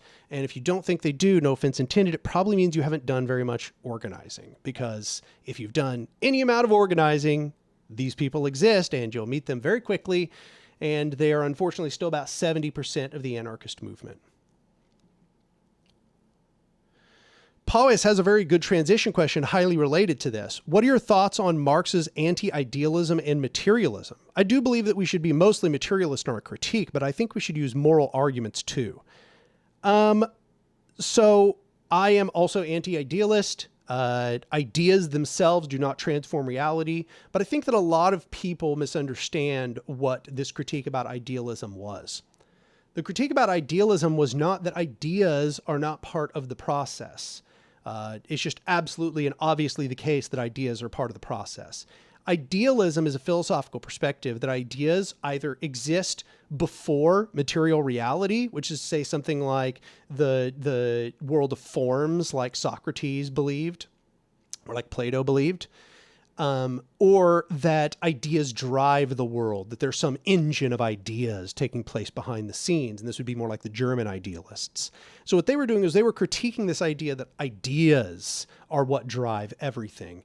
And instead saying, no, it's the material interrelations of things in the world that drive how things function. Pretty much there are no idealists in the movement by that sense. However, if you take this, the second interpretation, there are some situations where it does kind of apply. That is to say, a lot of people do think that if all we can do is just convince people of the ideas, that boom, problem solved. And so I get that's what you're kind of getting at here with this mention of moral arguments. But once again, I feel like that's kind of what I was just talking about. That's important. It's just not enough by itself. You could get 90% of the population to agree to anarchism, but if there are not like durable horizontal organizations, then it won't matter. They'll just get suppressed. They'll get suppressed by the government. They'll get suppressed by capital. They'll just stay wage slaves in a capitalist system. So that's what they were really critiquing. So they were kind of critiquing like Charles Fourier, Joseph Pierre Proudhon. They were critiquing these people that thought that you could essentially do it through a moral revolution. And I agree that idealism in that sense is completely insufficient. Or rather, I guess I'm against all those definitions of idealism. I disagree. I'm not an idealist under any of those senses.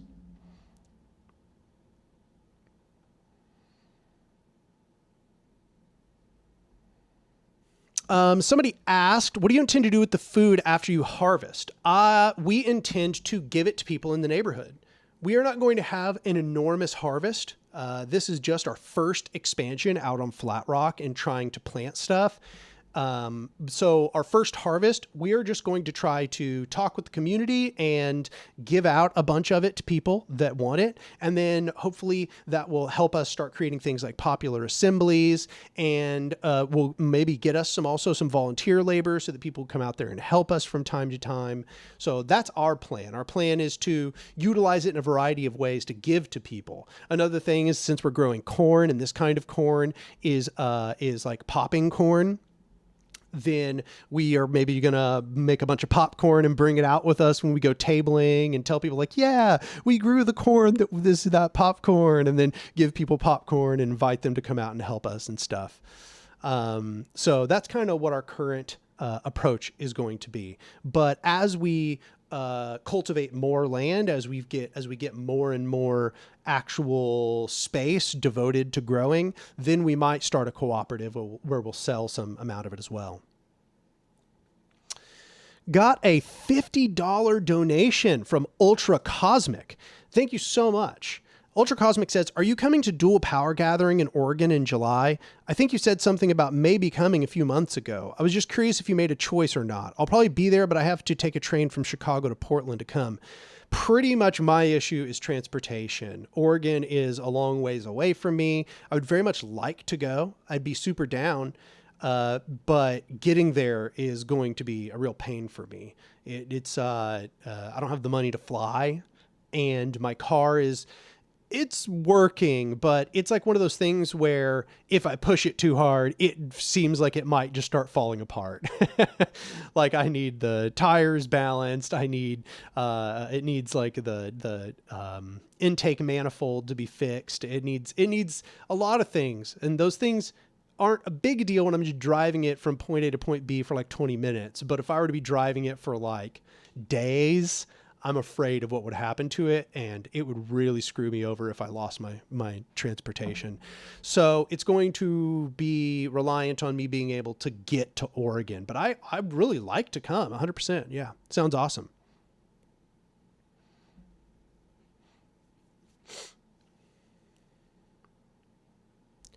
How much money would I need to fly? I actually don't know. I mean, I could find out right now, but as we all know, the ticket prices shift around. Price to fly from Tulsa to Oregon. Is it in Portland? Is it in Portland?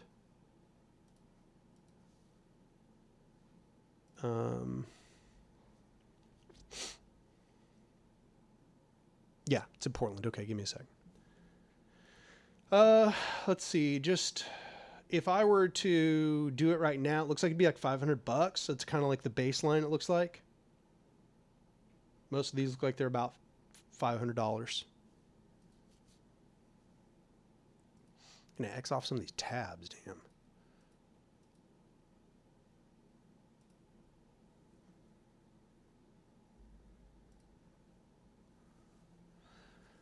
Sloan says flying has a psychic cost as well sometimes. I mean, personally, I kind of like flying. I don't know. It's kind of fun being up there in the clouds and stuff. But that's because I haven't done it that much. So it's still fun to me. But for people that fly more, I understand that it's probably not as fun. Riley says, hop a train with the lifestylists. That honestly, like, legit makes a little bit of sense. Unfortunately, we don't actually have too many, God, what do they call them? There's a name for train hoppers. I don't remember what it is, but it doesn't matter. We don't have that many people doing that around here.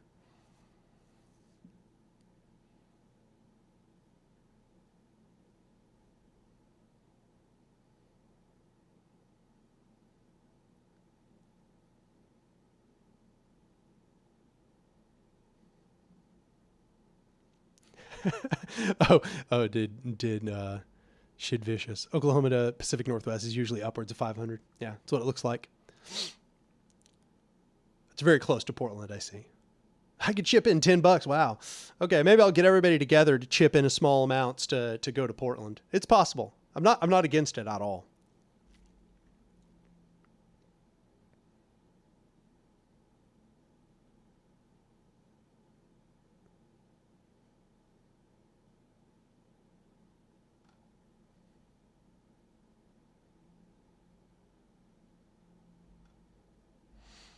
Got 100 SEK. No message, just a donation. I appreciate it. How much is 100 SEK? Let's find out. 100 SEK in dollars. That's like $10. Thank you. Thank you so much. Make a video about it, then write off your trip as a business expense. Come on. Honestly, that's like doable, except that I'm so poor that I don't owe taxes. So write-offs don't do me any, they don't get me anything. I remember at one point I was like, I wonder if there are any loopholes for now having the channel. There's so many things I could write off. And then it's like, yeah, write-offs only matter if you owe taxes. I don't owe anything because I'm poor. So I don't really know how it would help me. What's on my shirt? It's Buenaventura Durruti. Oh, dang it. Just had a stain on there the whole time. Is that a stain? Oh, it's just... Yeah, there we go. It's Buenaventura Durruti. The one of the leaders in C&T FAI in the Spanish Civil War.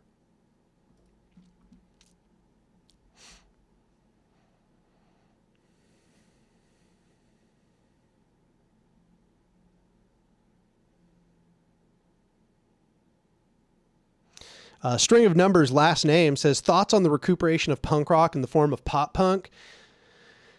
Not much, but precisely as you said, that's definitely something that's happening.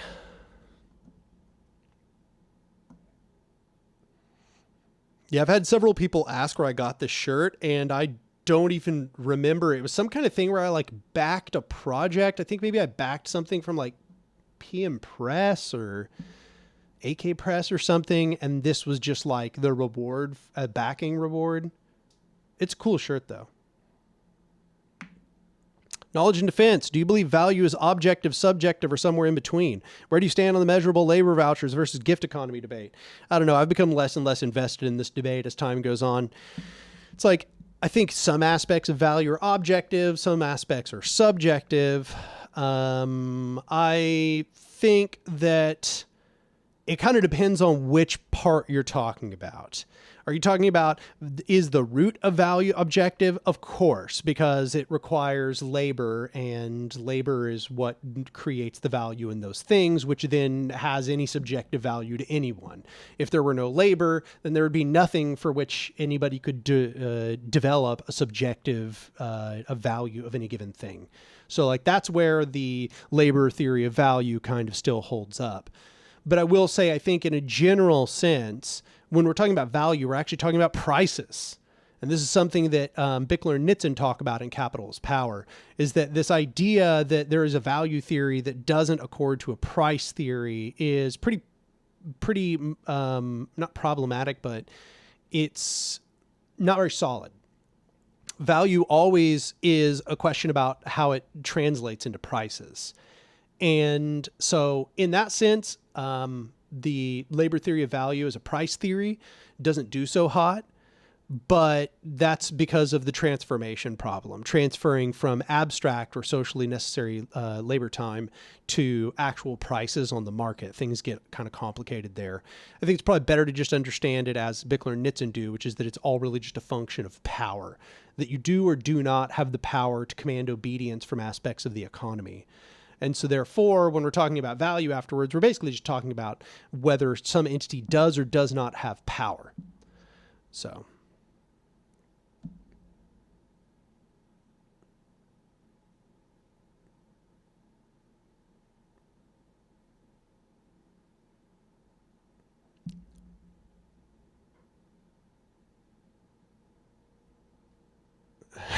Knowledge and Defense. I think a big benefit of a gift economy is that we stop spending so much time and energy on calculating all this BS.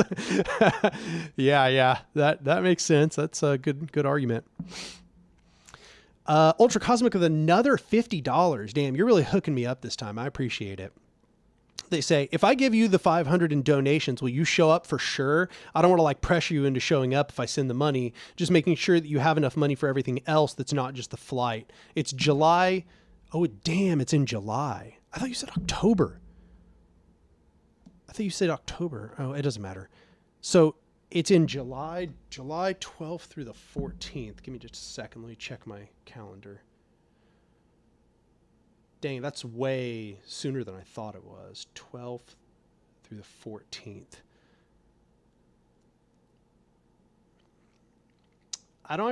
Yeah, I could definitely make it. I'd be down. You fly me there, I'll definitely do it. I can afford to just live. That's not a problem. It's not an issue. So yeah, I mean, damn, you fly me there. I'm super down for it. Obviously try to find a cheap ticket. I mean, I guess I could do it myself. If you want to just donate the money, I'll do it myself if I have to. But if you just want to hook me up, find the ticket as well. It's up to you. However you want to do this. So let's see here. Fairchild Republic says, hey, what's your opinion on Nestor Makhno? Greetings from Ireland. Nestor Makhno was a badass. Nestor Makhno was a super cool dude. I mean, you know, he was just one of these very key figures in the movement. He not only enriched our history, but he gave us an example of how liberatory struggle can be done. He was probably one of the most successful anarchist guerrilla insurgents to ever live. And that is definitely notable. Botko Makhno says, Daniel, I love your channel. Question, how do you deal with Marxist-Leninists who misrepresent and shit on anarchists? Like, their best argument is anarchists are fascists because Mussolini was anarchist once. Yeah, this is what MAGA communists say, which is to say fascists. The MAGA communists say this because they are fascists. Like, it's that easy. They are Strasserists, to be very honest. And they're making this argument because they're trying to muddy the water. It's psychological projection. Because essentially they are advocating fascists, they're trying to point to anarchists as being the quote-unquote real fascists. But most Marxist-Leninists I've spoken to don't say this. This is just what the Strasserites, aka the quote-unquote MAGA communists, or the people who are super into infrared, and Jackson Hinkle and Caleb Maupin, essentially the crypto fascists in our spaces. That's what they say. They're trying to point the finger elsewhere so people won't accuse them of being the fascists. It's just really all it boils down to. You're not really going to argue with these people because they're crypto fascists. So they're never going to engage in an honest way. They're not honest. They're fundamentally dishonest actors who are just trying to muddy the waters, just trying to confuse people. And I've argued with them extensively, and I've dunked on them. I've presented extremely meticulous argumentation. None of it scratches the surface. I see them 5 minutes later repeating all the same arguments again. They're not fundamentally honest actors. But most Marxist-Leninists shit on anarchists for different reasons. They'll say different kinds of things. They'll say things like, you know, oh, anarchists, every revolution anarchists have done has failed and stuff like that. So.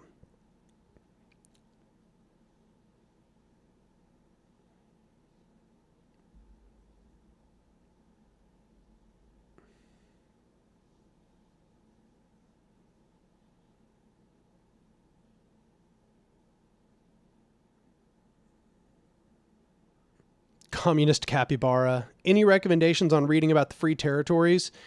There's a pretty cool book that I read, or skimmed rather, called The Contra Zvedka. And that's the name of their spies, basically. And it was pretty cool. I learned a lot during that. What does the cap say? It says, is it in there? Indestructible working class. And it's funny because I think that this company is like just like some right-wing company, but I was like, I don't give a shit. It says indestructible working class. That's my shit. I'm ready. Definitely buying that.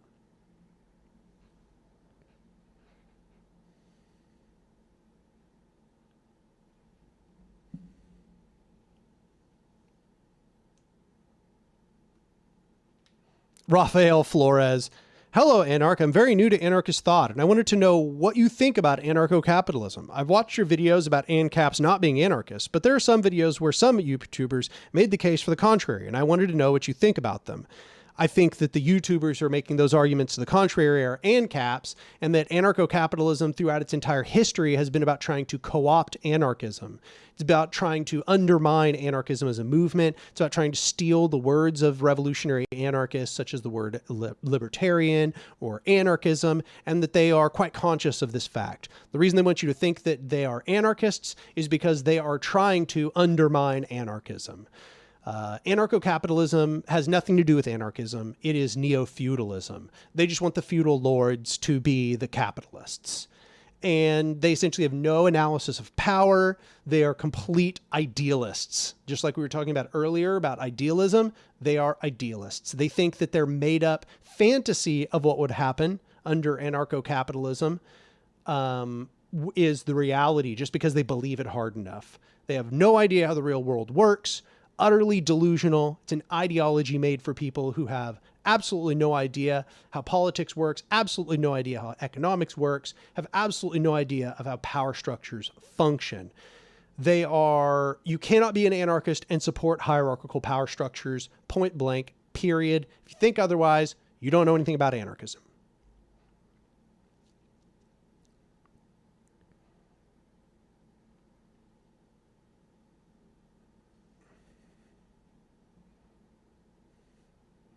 Communist Capybara says, Murray Rothbard basically concluded at the end of his life that anarcho-capitalism wasn't anarchism and rather proprietarian. That's exactly right, because it's just absolutely and obviously the case. Let's find the quote. This is a great quote for us to pull up. ANCAPs stole the word anarchism on purpose.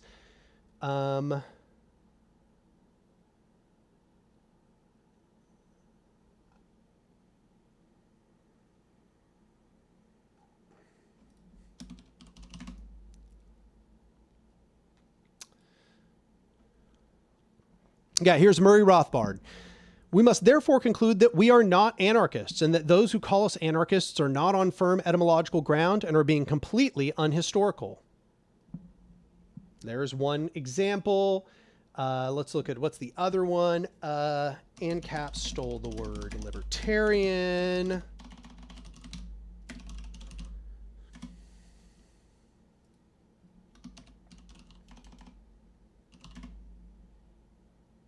Here's another one. Here's Rothbard.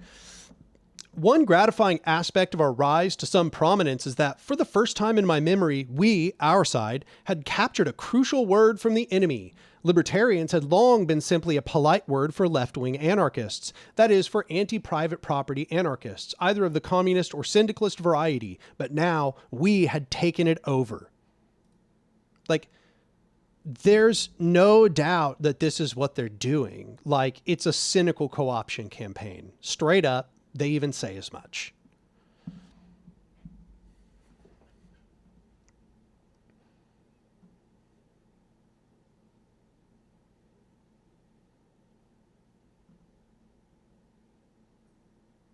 Uh-oh, looks like we got an ANCAP in the chat. Nettis Moore says, without private property, there is no anarchy, period.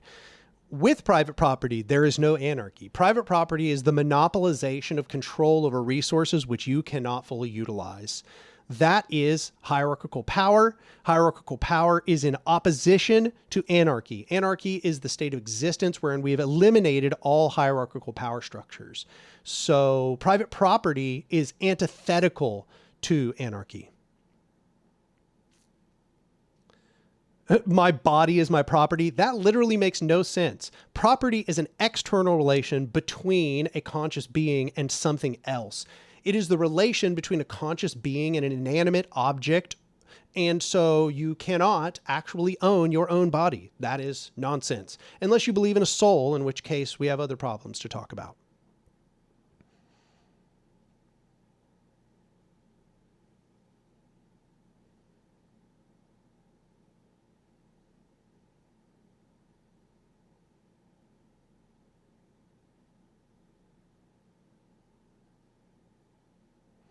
Eli says 2 questions. 1, opinions on solar punk. 2, opinions on the compatibility between stoicism and anarchism, and more broadly, socialist thought in general. So let's see here. First one, opinions on solar punk. Solar punk is mostly an aesthetic. I think Andrew's done a pretty decent job turning it into something more than an aesthetic, but I think it still pretty well remains an aesthetic. Number 2, opinions on the compatibility between stoicism and anarchism. I mean, I'm pretty much a stoic. It's not to say that I agree with the Stoics on everything. I have pretty key criticisms of the Stoics, But I think Stoicism and anarchism can definitely have some pretty strong overlap.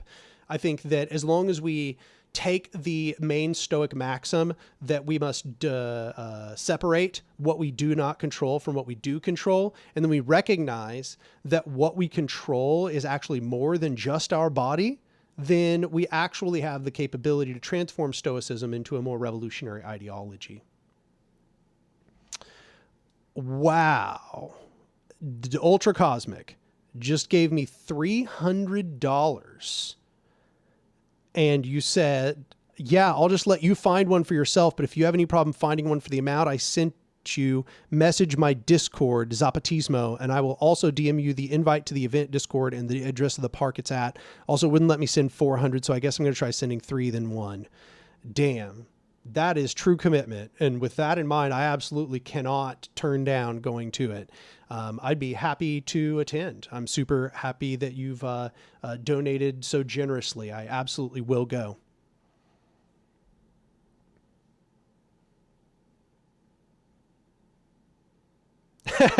Paul says, Ultra Cosmic is Anarch's Ingalls, I guess. Yeah, I mean, damn.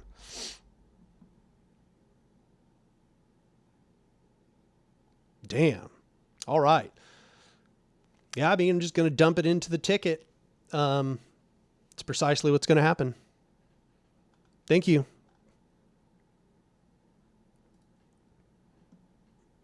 I will go to work trying to find the ticket ASAP. Hopefully I can get it cheaper because I start now.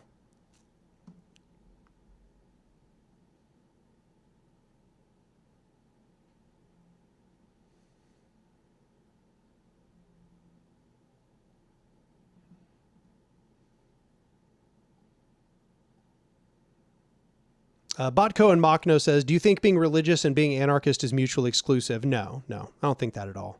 You can definitely be a religious anarchist. There are plenty of religious anarchists, and there really always have been. So.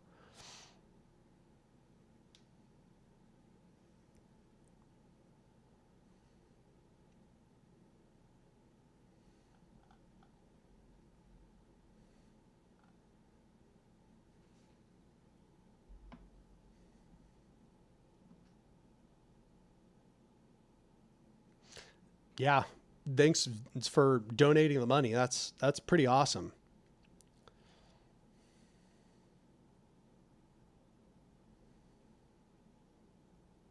Knowledge and defense. Don't tell Nina on Twitter. I mean, I am an atheist and I'm definitely not a big fan of religion. So I agree with Nina 90% of the time. I do think that religions are mostly harmful, but that being said, that doesn't mean you can't be an anarchist and religious at the same time. You can be a religious anarchist.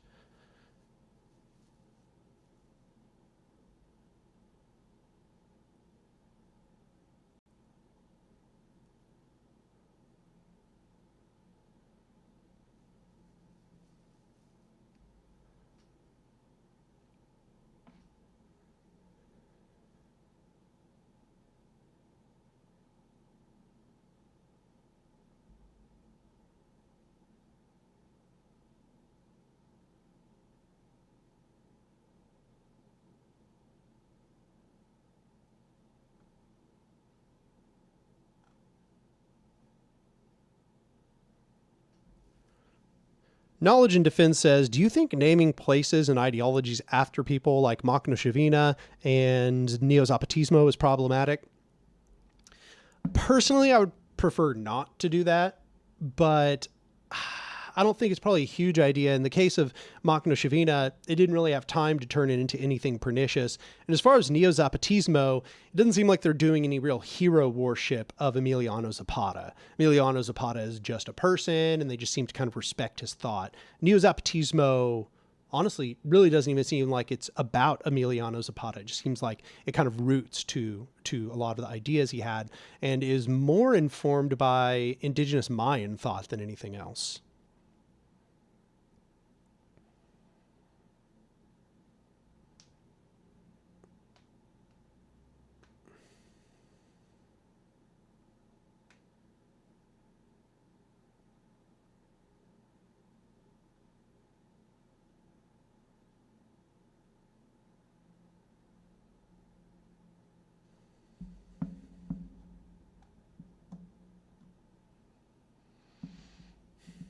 Ultra Cosmic says, you don't have to be super thankful. Your work deserves it, and it would be good to have you there. Trust me, it's not a big loss for me. I'm going to be spending tons of money on my own project when I move. Well, damn.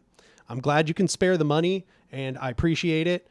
And yeah, I look forward to ongoing support for the channel. And if you can, I mean, if you got money to spare, then Cooperation Tulsa could definitely use it, because we are about to have to do a fundraiser in order to raise more money, because our costs are going up. So soon we need to start getting more recurring donations. So whatever amount you can spare as a recurring donation would be very, very appreciated.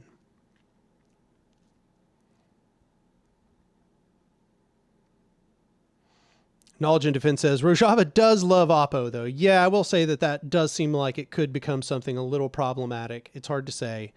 But at the moment, it doesn't seem like it's a huge issue. It seems like Abdullah Öcalan has enough integrity that it's not a problem. Furthermore, it kind of helps, not helps, but the fact he's in prison makes it hard for him to really abuse that authority. He's mostly just a thought leader, you might say.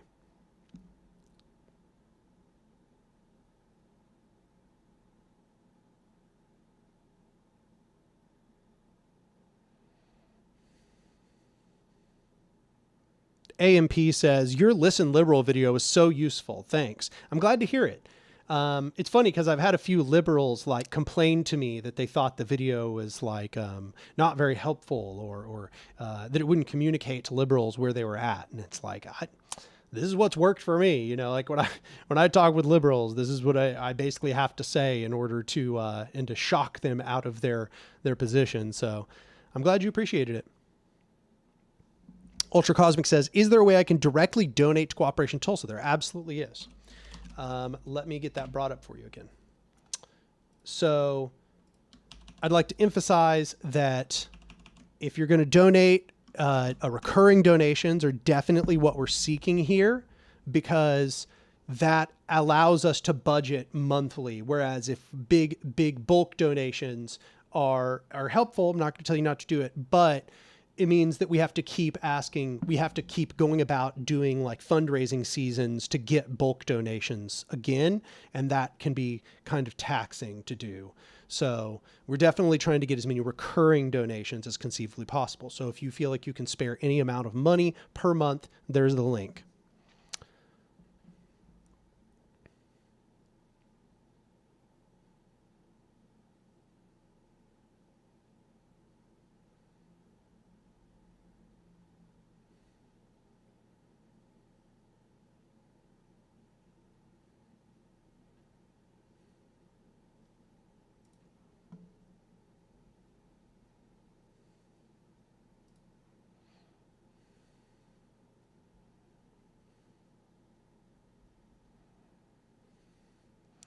Amoebius says, I read A Modern Anarchism Part 1. I'm sort of confused on creorder. What is an example of how the state recreates order? I want to emphasize that creorder is not just that it recreates order. It's that it's recreating a particular arrangement of structures. Okay? So this is kind of like what Marx calls social reproduction. And the idea is that it's a feedback cycle. So the state, for example, by all of its laws, by all of its regulations, by the social programs that it has, it recreates dependence on the state. And that dependence on the state then manifests in the funneling of taxes back into the state. It manifests in ideologies of subservience to the state, the belief that cops are good and that the thin blue line is real. It leads to us believing in the state's fundamental mythologies. And then that feeds back into the state's capability to carry out those things again. The state is able to then do more regulation, pass more laws, give more funding to police. And the idea is that creorder is a dynamic process that is taking place at all scales of society all the time, and that And so what I do is I take this concept of creorder, which they're talking about mostly within the context of a capitalist system, and I apply it to things like the state, white supremacy, hierarchical power structures more broadly. When we're embedded in hierarchical power structures, we are turned into subservience of hierarchical power, which then re-legitimizes hierarchical power, which it uses in order to impose its will through domination and monopolize the control of many flows of social power. This is the process of creorder. It's cyclic. It's self-reinforcing, self-perpetuating. You might think of creorder as being this the process of self-perpetuation, or autopoiesis, as systems theorists call it. And you'll learn a little bit about that in part 2 of A Modern Anarchism if you want to keep reading. Communist Capybara says, did you watch the presidential debate last night? I did not. I'm checked out.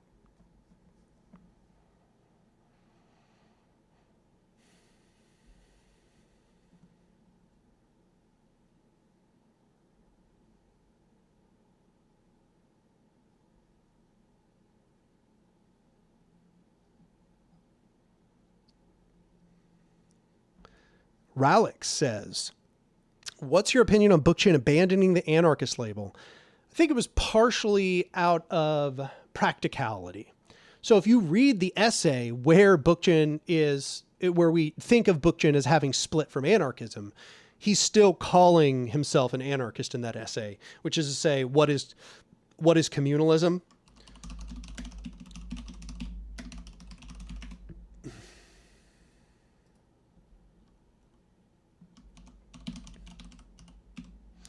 The essay's subtitle is literally the democratic dimension of anarchism. So I think it's just good to understand that Bookchin was mostly splitting from anarchism because of the prevalence of lifestyleism, because of the prevalence of individualist anarchism, because he was seeing that social anarchism was basically dead, that it had not re-arisen during the period of time that he was an anarchist. And I think what he was trying to do was reframe social anarchism for an American context. He was trying to use words that were not as hot button, people didn't have knee-jerk reactions to. And he thought this word communalism, this is even what he says in this essay, he thought that the word communalism had less of these knee-jerk associations. And I think he's right. I think, in fact, Cooperation Tulsa, part of its success has been that it's not branding itself as an anarchist organization. It's, Cooperation Tulsa. It talks about social ecology, communalism, things like that. And people don't recognize how similar that a group like Cooperation Tulsa is to any social anarchist organization. In fact, it's highly influenced and highly inspired by social anarchist forms of organization. Bookchin, I think, then had some more reasonable critiques insofar as he talked about the C&T FAI. So he's giving kind of this historical example of where the C&T FAI had conquered the Spanish government within particular regions. There's a period of time where one of the people who the local electeds in that area basically said, so you have two options. He's like, I didn't really have any respect for y'all, but clearly y'all did the work. So here you are. Now make a decision. Either you're going to have power over this territory and you're going to control this territory as an autonomous region, or you're going to undergo a campaign of cooperation with the Spanish government. And a lot of anarchists were so afraid of the concept of them claiming power over this region that they rejected it and instead ended up going through a collaboration with the Spanish government. Bookchin said that this was a flaw of the anarchist conception, that it was so afraid of wielding power. And I would actually agree with Bookchin that I think this has historically been a problem, but my solution is instead to develop a robust theory of power, as anybody can see if you consume my work. So, starting in my video Power and then continuing onwards through modern anarchism, my conception is we need to understand how power works then. We need to avoid this mistake by understanding power. How do we build it? What does it look like, etc. So instead of splitting from anarchism, I prefer to improve and expand and enrich anarchism with a power analysis. Bookchin, I think, had just grown tired of associating himself with people who were unwilling to build organizations. All they wanted to do was protest. All they wanted to do was, dress different and, hand out zines. And he got tired of it. He didn't want to be associated with that anymore.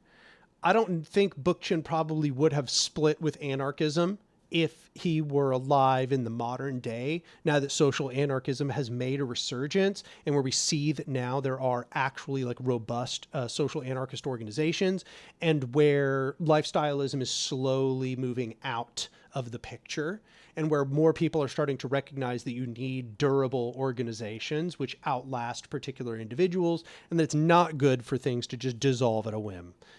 And I think probably Bookchin would not have split from anarchism if he had not been surrounded by individualist anarchists at the time.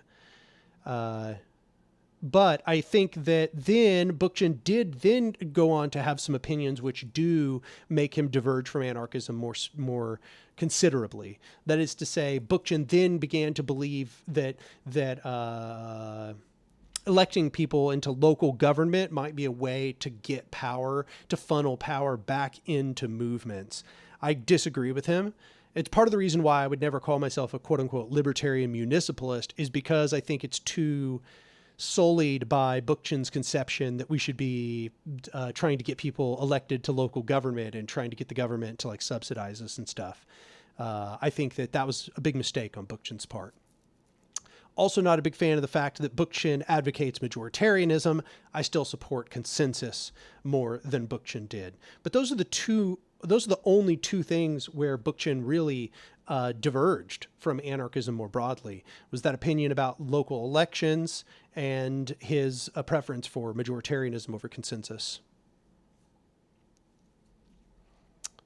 Tawiri says, ANCAPs are just neoliberals in a trench coat. Yes, absolutely correct. In fact, ANCAPs are basically just a domestic campaign to carry out neoliberalism by duping people about some possible alternative world that could take place, when in practice, all they're really doing is empowering massive corporations.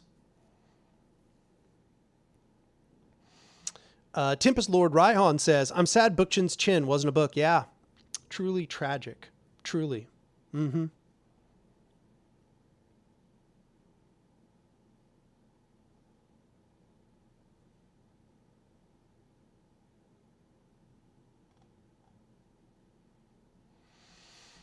Ultra Cosmic says, I want to create a cooperation Tulsa I want to create a cooperation like Cooperation Tulsa in Seattle, with long-term goals of being able to guarantee everyone locally can afford or are donated their necessities. Necessities being housing, food, water, and access to work. Yeah, that's the goal. And it takes time. I can only hope you can find a second person who can help you with that, just to get the organization started. That's really what it boils down to, just getting started.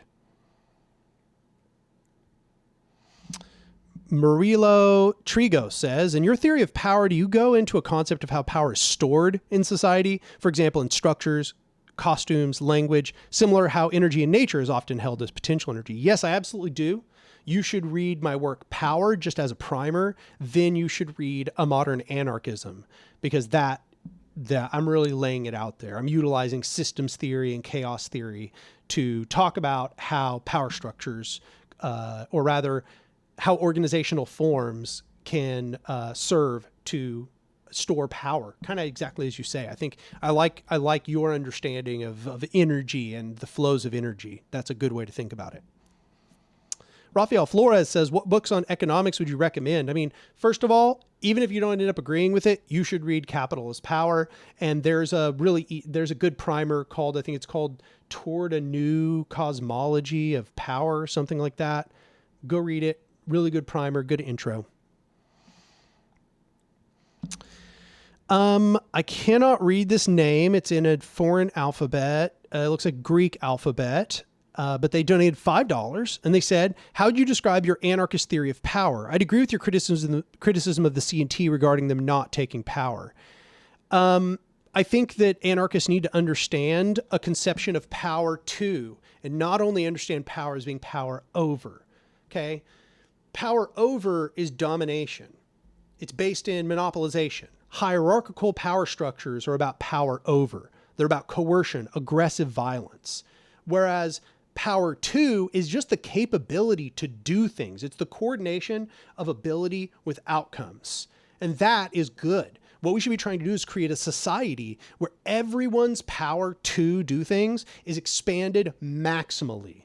And in my theory of power, I'm basically describing how everyone's power to do things is only expanded insofar as we develop horizontal power structures. And insofar as we develop hierarchical power structures, they essentially act as a sort of parasite on the power of the masses, where they monopolize that power in a smaller and smaller nexus. And because that decision making is held by fewer and fewer people, then that means that more and more of us are not able to make decisions. We are instead forced to carry out implementation.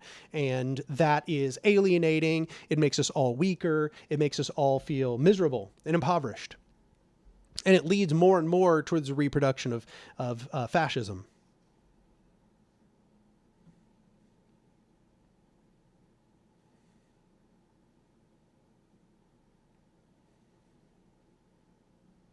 Michael Shin asks, how did Cooperation Tulsa start? It started with me and another organizer named Roberto Mendoza, who has been organizing since like the 60s. He's an indigenous elder who got his start in the American Indian movement. Me and him developed Cooperation Tulsa as an attempt to essentially introduce this kind of formal organization, this horizontal organizing to Tulsa. And so what me and him did was essentially attended other people's meetings. We reached out to other organizers in our community. We invited them to our meetings. We tried to, essentially coordinate between these different groups. And slowly we were able to achieve more and more. We started to get more and more members.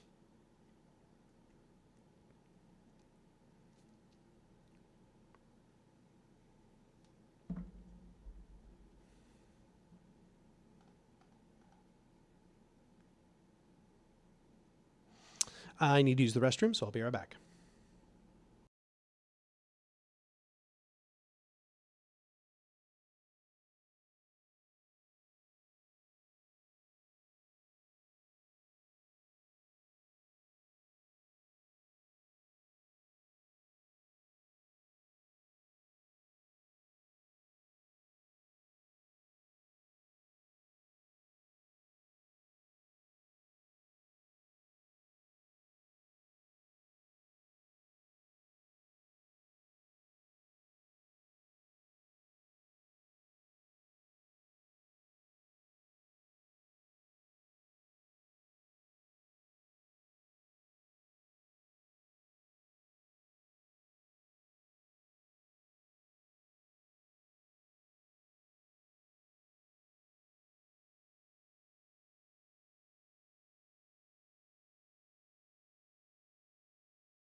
I have returned.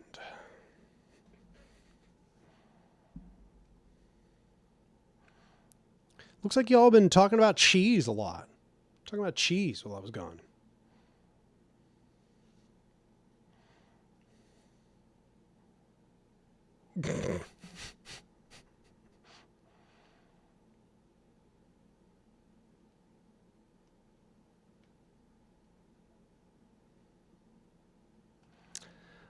Puddle Glum says, would love to see a whole video on what Cooperation Tulsa does. I'd be down to make one for sure.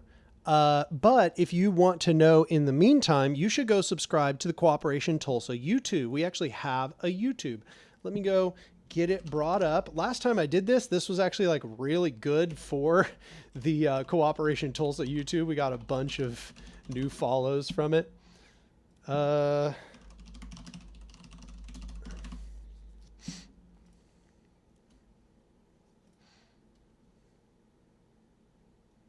Here we go. Oh, we don't have like a devoted username yet. Here we go. This is the Cooperation Tulsa YouTube. Go click over there, subscribe to it. You know, we're just going to be releasing things on there that we're releasing on all of our social media. Basically what we do is we create something for social media, then we release it on all our platforms. So if you just go there, that is going to be a place where you can keep up. And eventually, we plan on streaming our reading groups. We do two different kinds of reading groups. We do one that we call organizer education, which is more advanced texts. And then we do one that's called popular education. And we are thinking about streaming and uploading both of those to Cooperation Tulsa's YouTube channel. So in the future, it will have more specialized content for YouTube. At the moment, it's mostly just a place where we re-upload content we've created on all of our platforms.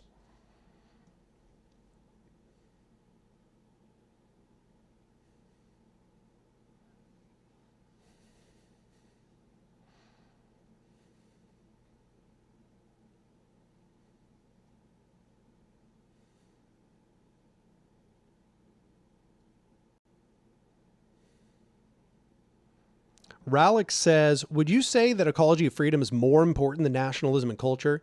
Nationalism and Culture is my favorite book, and I've been considering reading Ecology of Freedom, but I'm worried it might be too difficult. I think that if you understood nationalism and culture, you're going to be able to understand Ecology of Freedom. I found that a lot of people don't share my appreciation for Ecology of Freedom, so you might not enjoy it as much as I did. I will say that the middle, Ecology of Freedom kind of drags on in the middle, but you should keep reading through the middle and get to the end, because the end is my favorite part, 100%. The end is so good. John Doe says, I don't know if you've spoken about this before, but have you heard of a leveling mechanism? The Kung tribe has a habit of shaming wannabe authoritarians, which is called a leveling mechanism. Yeah, I have heard about that. I think that it could be useful in certain circumstances. But I don't know how much we're going to be able to utilize it in our own spaces. I mean, it's possible, I guess. Knowledge and Defense says, do you think Rojava at some point could just forcefully turn all their private businesses into cooperatives? I'm beginning to fear the idea of a state merging of their more problematic aspects. Even though I would like if they did that, that doesn't look like the path they're going down. And unfortunately, I would have to agree with your concern about a more formal sort of state beginning to arise. I don't want to call it yet. So we're going to see how this all goes, because I'm still inspired by what they've done in Rojava, but they have some tough hurdles ahead. That's for sure.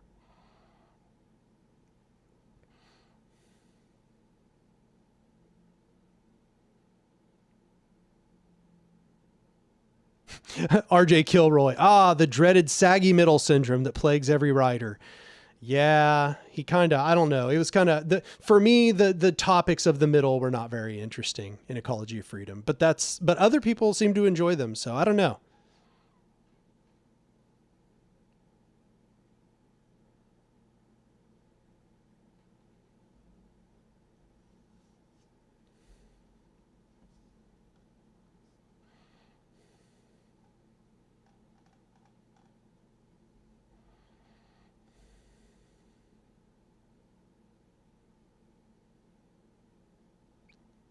Yeah, nationalism and culture also has some parts that drag. I agree. Yeah.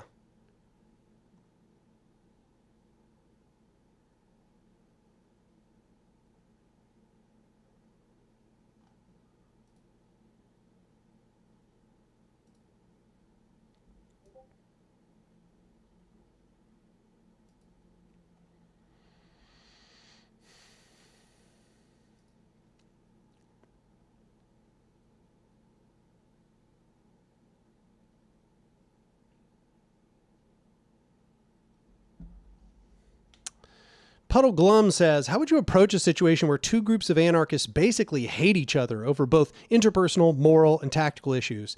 That's a pretty big issue where I'm at. Yeah, unfortunately, that's an issue in a lot of places. It sucks because sometimes it's understandable why they hate each other. Like, anarchist groups are not free from like protecting abusers and stuff like that. Like, that does happen. But a lot of the time it's just like petty interpersonal stuff. And I wish I could tell you just like some way to fix the problem, but I will say that probably always making an effort is better than not making an effort. You should just try to encourage a dialogue and a mediated dialogue where the two groups can maybe discuss how on what basis they could cooperate, even though they have problems with one another. Because you're right to say that this is in fact a problem. And it's back to, if we look at what happened very far back in history, what we can see is that social anarchists dealt with this through federation, which is to say they didn't view federation as something where it's like, oh, I'm federated with that group. That means I agree with them on everything. That means that we're identical. Because if that were the case, why wouldn't you merge? The idea is that, yeah, you might have a problem with some people in that organization, but federation is a way for us to cooperate without us telling the other one what to do, without us consuming the other group, without us having to agree on everything. But it can be hard to broker this sort of negotiation, which turns into federation when groups really, like you say, have a lot of rivalries and hatred for one another. But I think that real work has to be done to fix this, for us to try to find those places of cooperation between groups that have this sort of tension. David Sipos says, has your ability to recall the things you read improved over the years, or you've been this good from the start? I don't really view myself as having extremely good recall. I think what I'm good at is understanding concepts. So like, if you were to ask me to try to quote anybody, I'd be so bad at it. I couldn't tell you the exact way anybody words anything. I just would remember keywords and stuff, right? What I remember is the concept that they're saying. And that's because I turn the concept over in my head a lot. I don't just like read it and then accept it, or read it and reject it. I read it and I think about it and I think about it and I compare it to other things. And I think about, oh yeah, somebody else said something kind of like that, but their difference was blah, blah, blah. So I spend a lot of time thinking about what I'm reading, not necessarily the way they worded it or something. And I think that's a benefit for what you're probably perceiving as having really strong recall, is me remembering the ideas really well. But if you were to ask me once again to quote any of these, I would be terrible at quoting it. Notice that every time that I'm about to quote something, I'm like, oh, let me go look it up. You know, like different people have different strengths. But I do think you can get better. I think you can remember concepts better if you do what I said, which is you think about them deeply before you move on, right? Puddle Glum says it's literally at a point where it's almost come to blows multiple times. Yeah, I wish I had a solution for you. I think that step number one to resolving that kind of situation is both sides wanting to resolve the situation. But if both sides just want to perpetuate the conflict with one another, then it's really never going to get better. So I would say that if you're in one of those two groups, maybe bring up that you think that it is hamstringing both groups for the groups to continue being in conflict like this, and maybe create a dialogue within your group at least about what it would look like to maybe settle some of that beef. I mean, it should be said that literally people that are in gangs on the street are able to squash beefs. And those people are not almost coming to blows. A lot of the time they're literally shooting at each other. So like, I'm certain that if you try hard enough, you can settle the beef between these two organizations. But the question is, do you want to devote your time to that? Are there better things to devote your time to? There might be. But I will say that it's worthwhile to try to figure out how to squash the beef.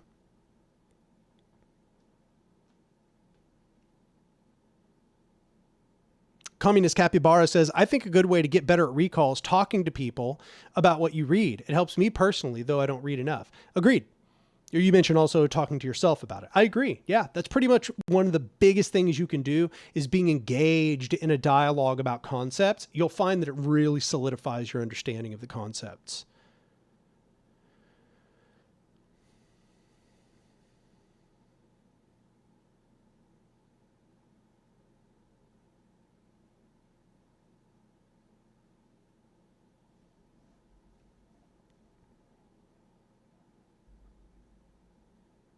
Knowledge and Defense says, but weren't social anarchists like Emma Goldman and Alexander Berkman also opposed to platformism?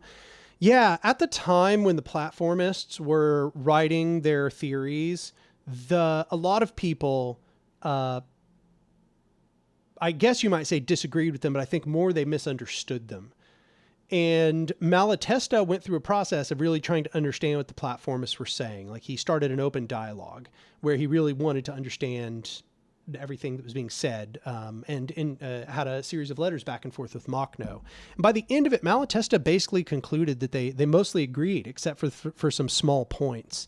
But I don't think that anarchists abroad all took that same approach. I think that a lot of anarchists abroad didn't really understand what the platformists were trying to say. And partially that's because the platformists were not wording themselves very well. They used a lot of words which conveyed things they didn't really mean in the strictest sense. So I think that a lot of that was misunderstanding. Yeah. As you just kind of jumped to, I think that they misunderstood the language to a significant degree.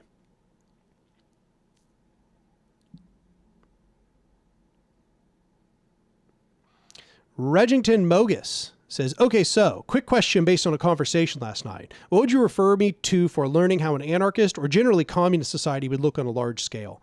Well, the video I wrote called After the Revolution was my attempt to kind of talk about what a transitionary anarchist society might look like.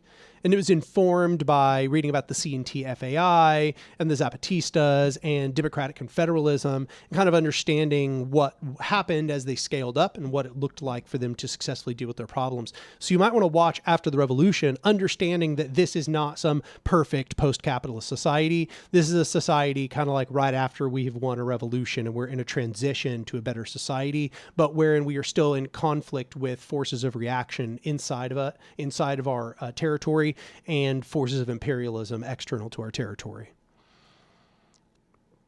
Eric Gray with another $5 says, the way that I usually read theory is that I ask the following question: how can this be applied to Black historical reality?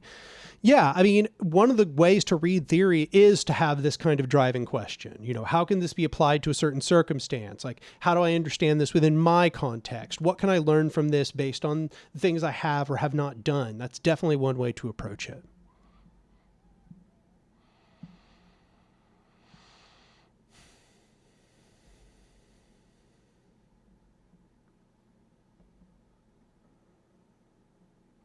It's Me Spiv says, what's your response to people saying that for anarcho-communism to work, everyone has to agree to it and it can only be work in small communes?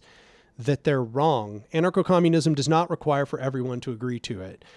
When you create systems of distribution and you create foundations for the way that people interact with one another, make decisions, and carry out implementation, that creates what I discussed earlier in this stream, a creorder. Creorders is social reproduction. Systems, once they are in place, if they're self-perpetuating, they continue to encourage people to have the kinds of attitudes that are necessary to operate within them. So for example, we look at the form of the liberal republic. Like back in the day when we were looking at like peasant farmers and stuff, you know, somebody might have argued, for a republic to work, for a democratic society to work, everybody has to agree to it. Because if they don't, then they're not going to vote and they're not going to participate and they're not going to learn and so on. But as we see, it's really not necessary for everyone to explicitly agree with everything about a liberal republic in order to exist within it. And yet, the liberal republic itself reproduces all of those social relations which hold it up, something we talked about earlier. So in an anarcho-communist or an anarchist society, that same thing is going to happen. You're going to have these processes of social reproduction naturally taking place. That's what happens in any self-perpetuating system. And it essentially creates the sort of bounds of the way that people can act within that society. And this is good. These rules and norms are developed by the people. And so people are then going to be in a creorder, which encourages them to craft their own future. So I don't agree with that concept that everybody has to agree and that it can only work in a small commune. We just have disproof, complete disproof. We have the KPAM in Korea, where they essentially carried out a gift economy with the scale of millions of people. We have the Spanish countrysides during the Civil War, where they did complete direct distribution and collectivization of all of the different farmlands. And that worked on the scale of like, we estimate about 3 million people supplied food to an entire autonomous region. It's just false. You know, that's the idea. What they're saying is false. It doesn't only work in a small commune. They're just admitting they can't imagine how an alternative system would function.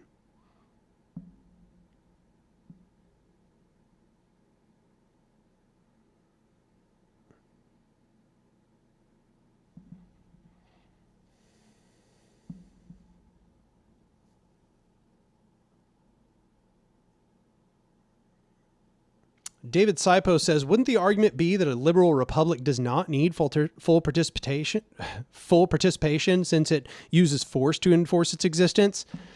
I don't think so. And it should be said that, I mean, don't get me wrong, that is like part of the situation. But if you really look at it, we're not being forced to go vote. We're not being forced to watch the presidential debates. We're not being forced to have conversations about Biden and Trump. Those things are happening because there is a structure in place that we are all affected by. Once people are affected by a particular structure, they're going to tend to invest more and more in the outcomes of that structure. And I think that's just what would happen in any society. It happens in literally any society. The other thing I was going to mention is that it used to be before the modern liberal republic that democracy was considered as synonymous with chaos because people would have too much control over everything. So whereas we view this system as a system of alienation, the republic was viewed as being a system where the people were too empowered beforehand. And the very things that we think, the problems we think that would take place in anarchism of like chaos and things wouldn't work and there'd be no coordination, that's what they thought would happen in a democracy. Ultra Cosmic coming in with 20 memberships. Damn. Y'all just got hooked up. Look how many people now have memberships. Look at that. Dang. Dang. Look at that. That's pretty cool.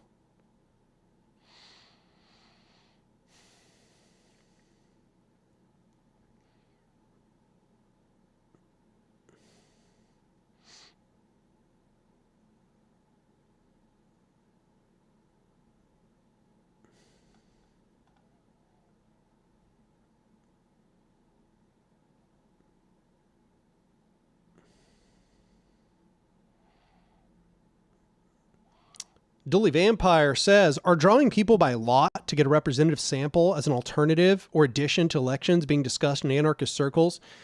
No, I haven't heard people discuss voting by lot, but I have heard people talking about rotating delegation by lot. That's what the Zapatistas have done, for example, for quite some time.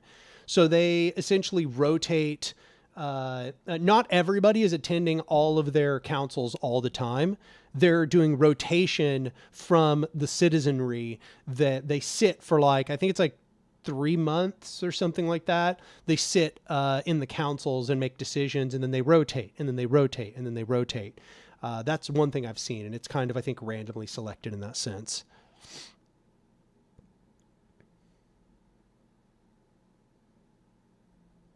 Anarchist Social says, do you think a moneyless society is possible? Yeah, yes, I absolutely think a moneyless society is possible, but I do think it will probably require some significant amount of digitization in the process. We're probably going to have to create cybernetic automated systems of distribution for it to work properly, because we have a very complex society.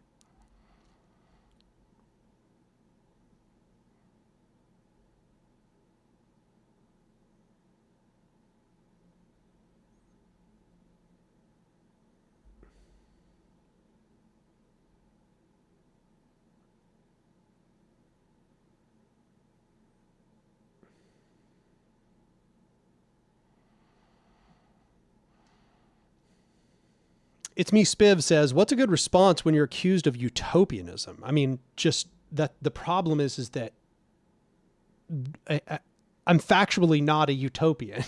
I don't believe in a perfect society. I don't believe in an end goal. Even anarchy isn't an end goal. I think that there might be something after anarchy, but we won't know what it is because we're just not there yet, right? Anarchy is a set of particular conditions, and that set of particular conditions is going to necessitate its own progressive movements for improvement. So I don't believe in some perfect utopia. Furthermore, utopianism is the belief that you can specifically engineer a perfect society from a blueprint ahead of time. I don't believe that's possible. I do believe that we should try to understand what a future society might look like to some degree so that we know if we are or are not moving towards something that's liberatory, but it's just factually incorrect. It's just somebody calling up down or black white. Like, it's just wrong. So you pretty much just have to enter into a dialogue with them about what the meaning of utopianism is.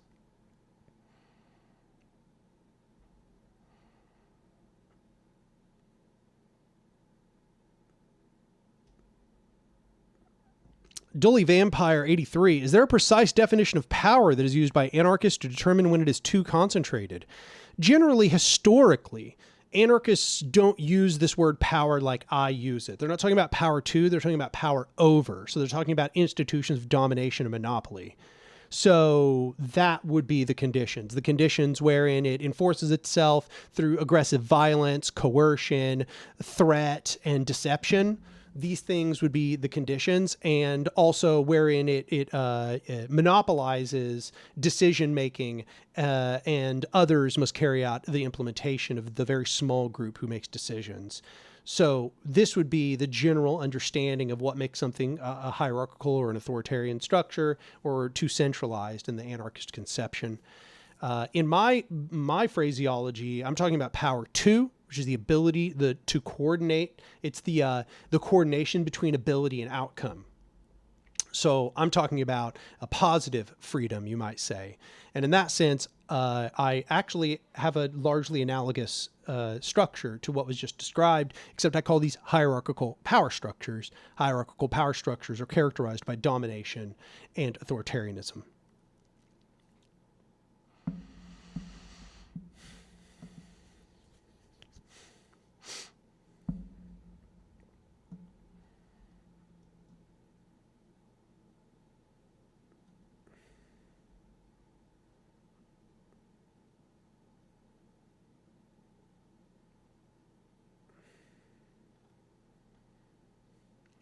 So the stream is only going to be going here for maybe another 30 minutes maximum. And then I'll be calling it a day. So yeah.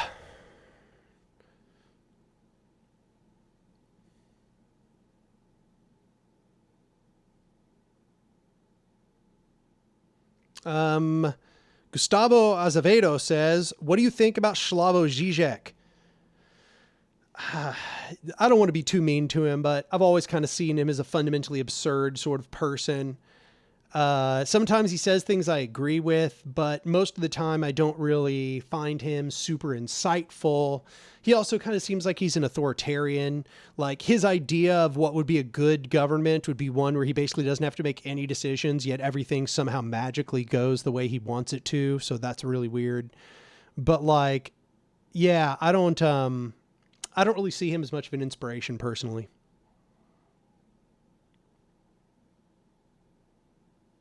Platform Radio says, any advice for political organization as a young person? I won't reveal my age, obviously, but I am a teenager and I want advice on this. Well, I would say most organizations are probably not going to let you join if you're younger than 18.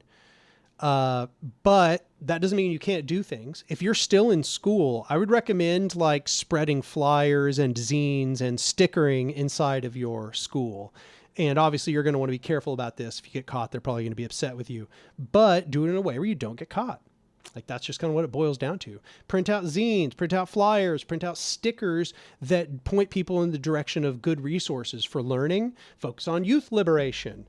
Scissortail, youth liberation. We actually created what we thought was a pretty good, oh man, what is it? It's like, it was...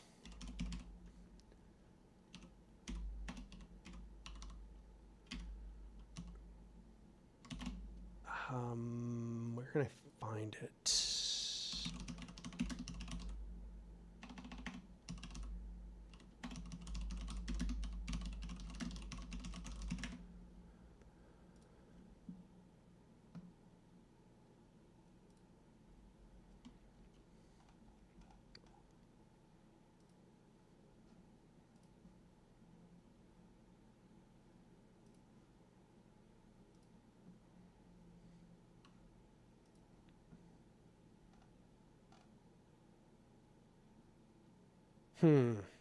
One hard time finding it. Sucks.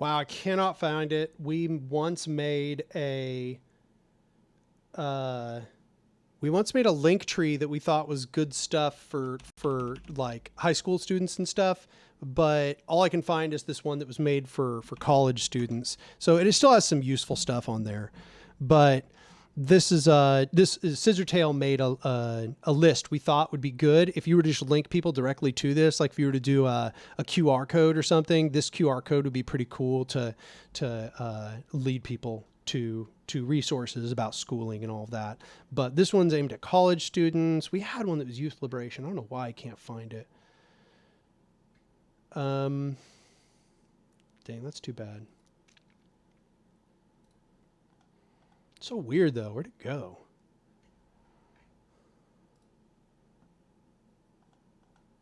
Let me try something. Link tree.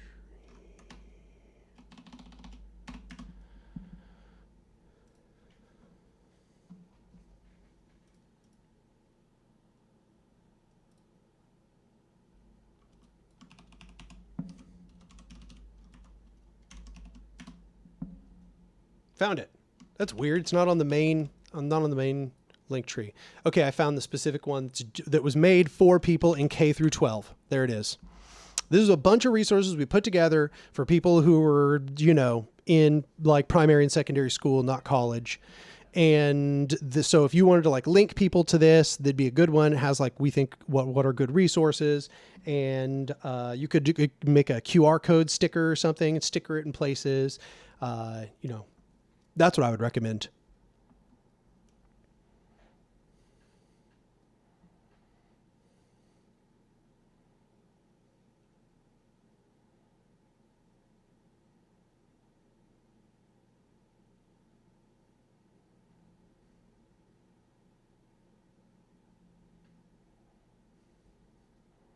It's me, Spiv, say, what's your response to accusations of adventurism? This is what authoritarians say when people do something that actually changes things. Like, they're just so afraid of direct action. They're terrified of threatening power structures. They just call anything that actually threatens power structures adventurism at this point.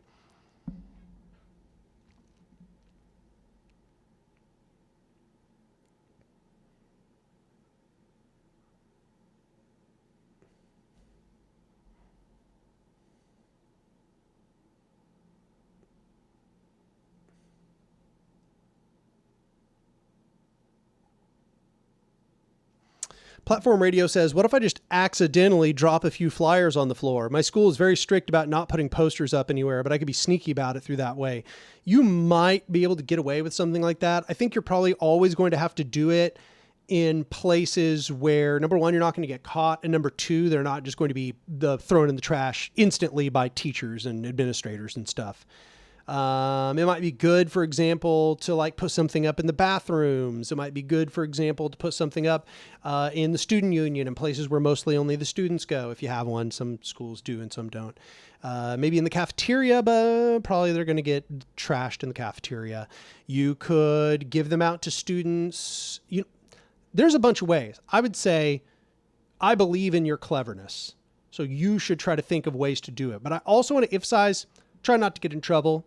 Think about cost and reward. There may not be a super high reward and the cost might be bad, right? So just think smartly about what you're doing. I'm not saying don't take risks, but be smart about it.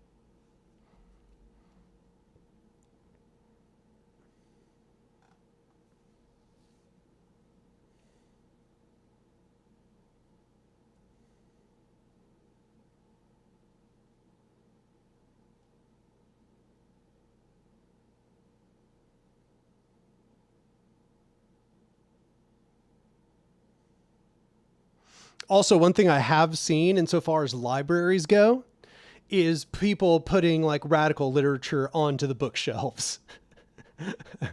I've seen that numerous times. You can do that in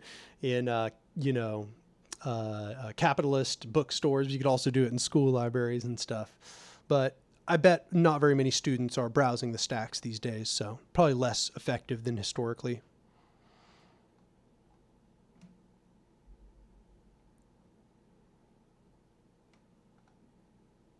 Mr. J says, thoughts on the comic V for Vendetta's theme of anarchy? Well, I mean, Alan Moore is an anarchist. His view of anarchism is sometimes kind of weird and esoteric, but I do think that he is opposed to hierarchical power structures. And V for Vendetta is his most anarchist work. So I think it's pretty cool. I haven't read it since I was young, though. I was probably like 19 when I first read V for Vendetta, so I don't know if it's as good as I thought it was at that age.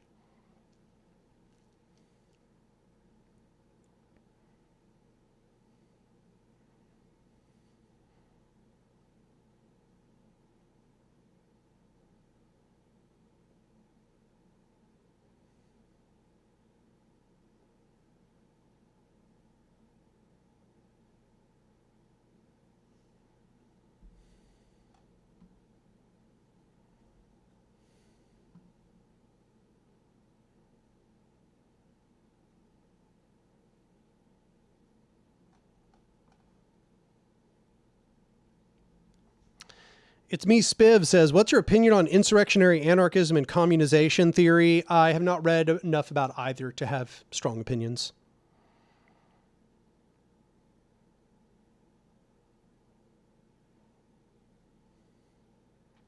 Ill State Fishing says, nice shirt and tat.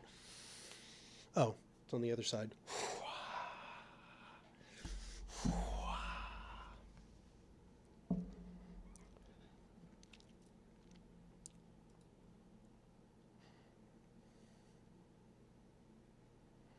But yeah, I think we are about winding down about now. I appreciate y'all showing up. First thing I want to say, if you appreciate the channel, either become a member on YouTube or go to my Patreon, patreon.com/Anark. I think you probably have all heard this spiel a million times at this point, but I just want to encourage you to go become a patron if you value the work that I'm doing on this channel. Every little bit matters. Also, 5% of whatever you donate to that Patreon goes straight to Cooperation Tulsa. So if y'all keep pushing me further and further on Patreon, you're actually paying straight into Cooperation Tulsa. But I also want to note that if you just want to give money to Cooperation Tulsa, Cooperation Tulsa, soon we're going to be doing a fundraiser, and we're trying to get as many recurring donations as conceivably possible. We're trying to Patreon Cooperation Tulsa.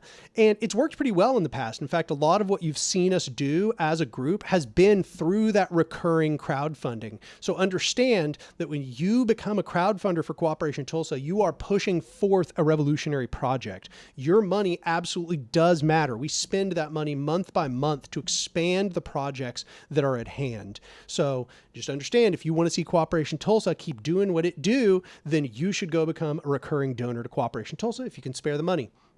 The more the better, obviously.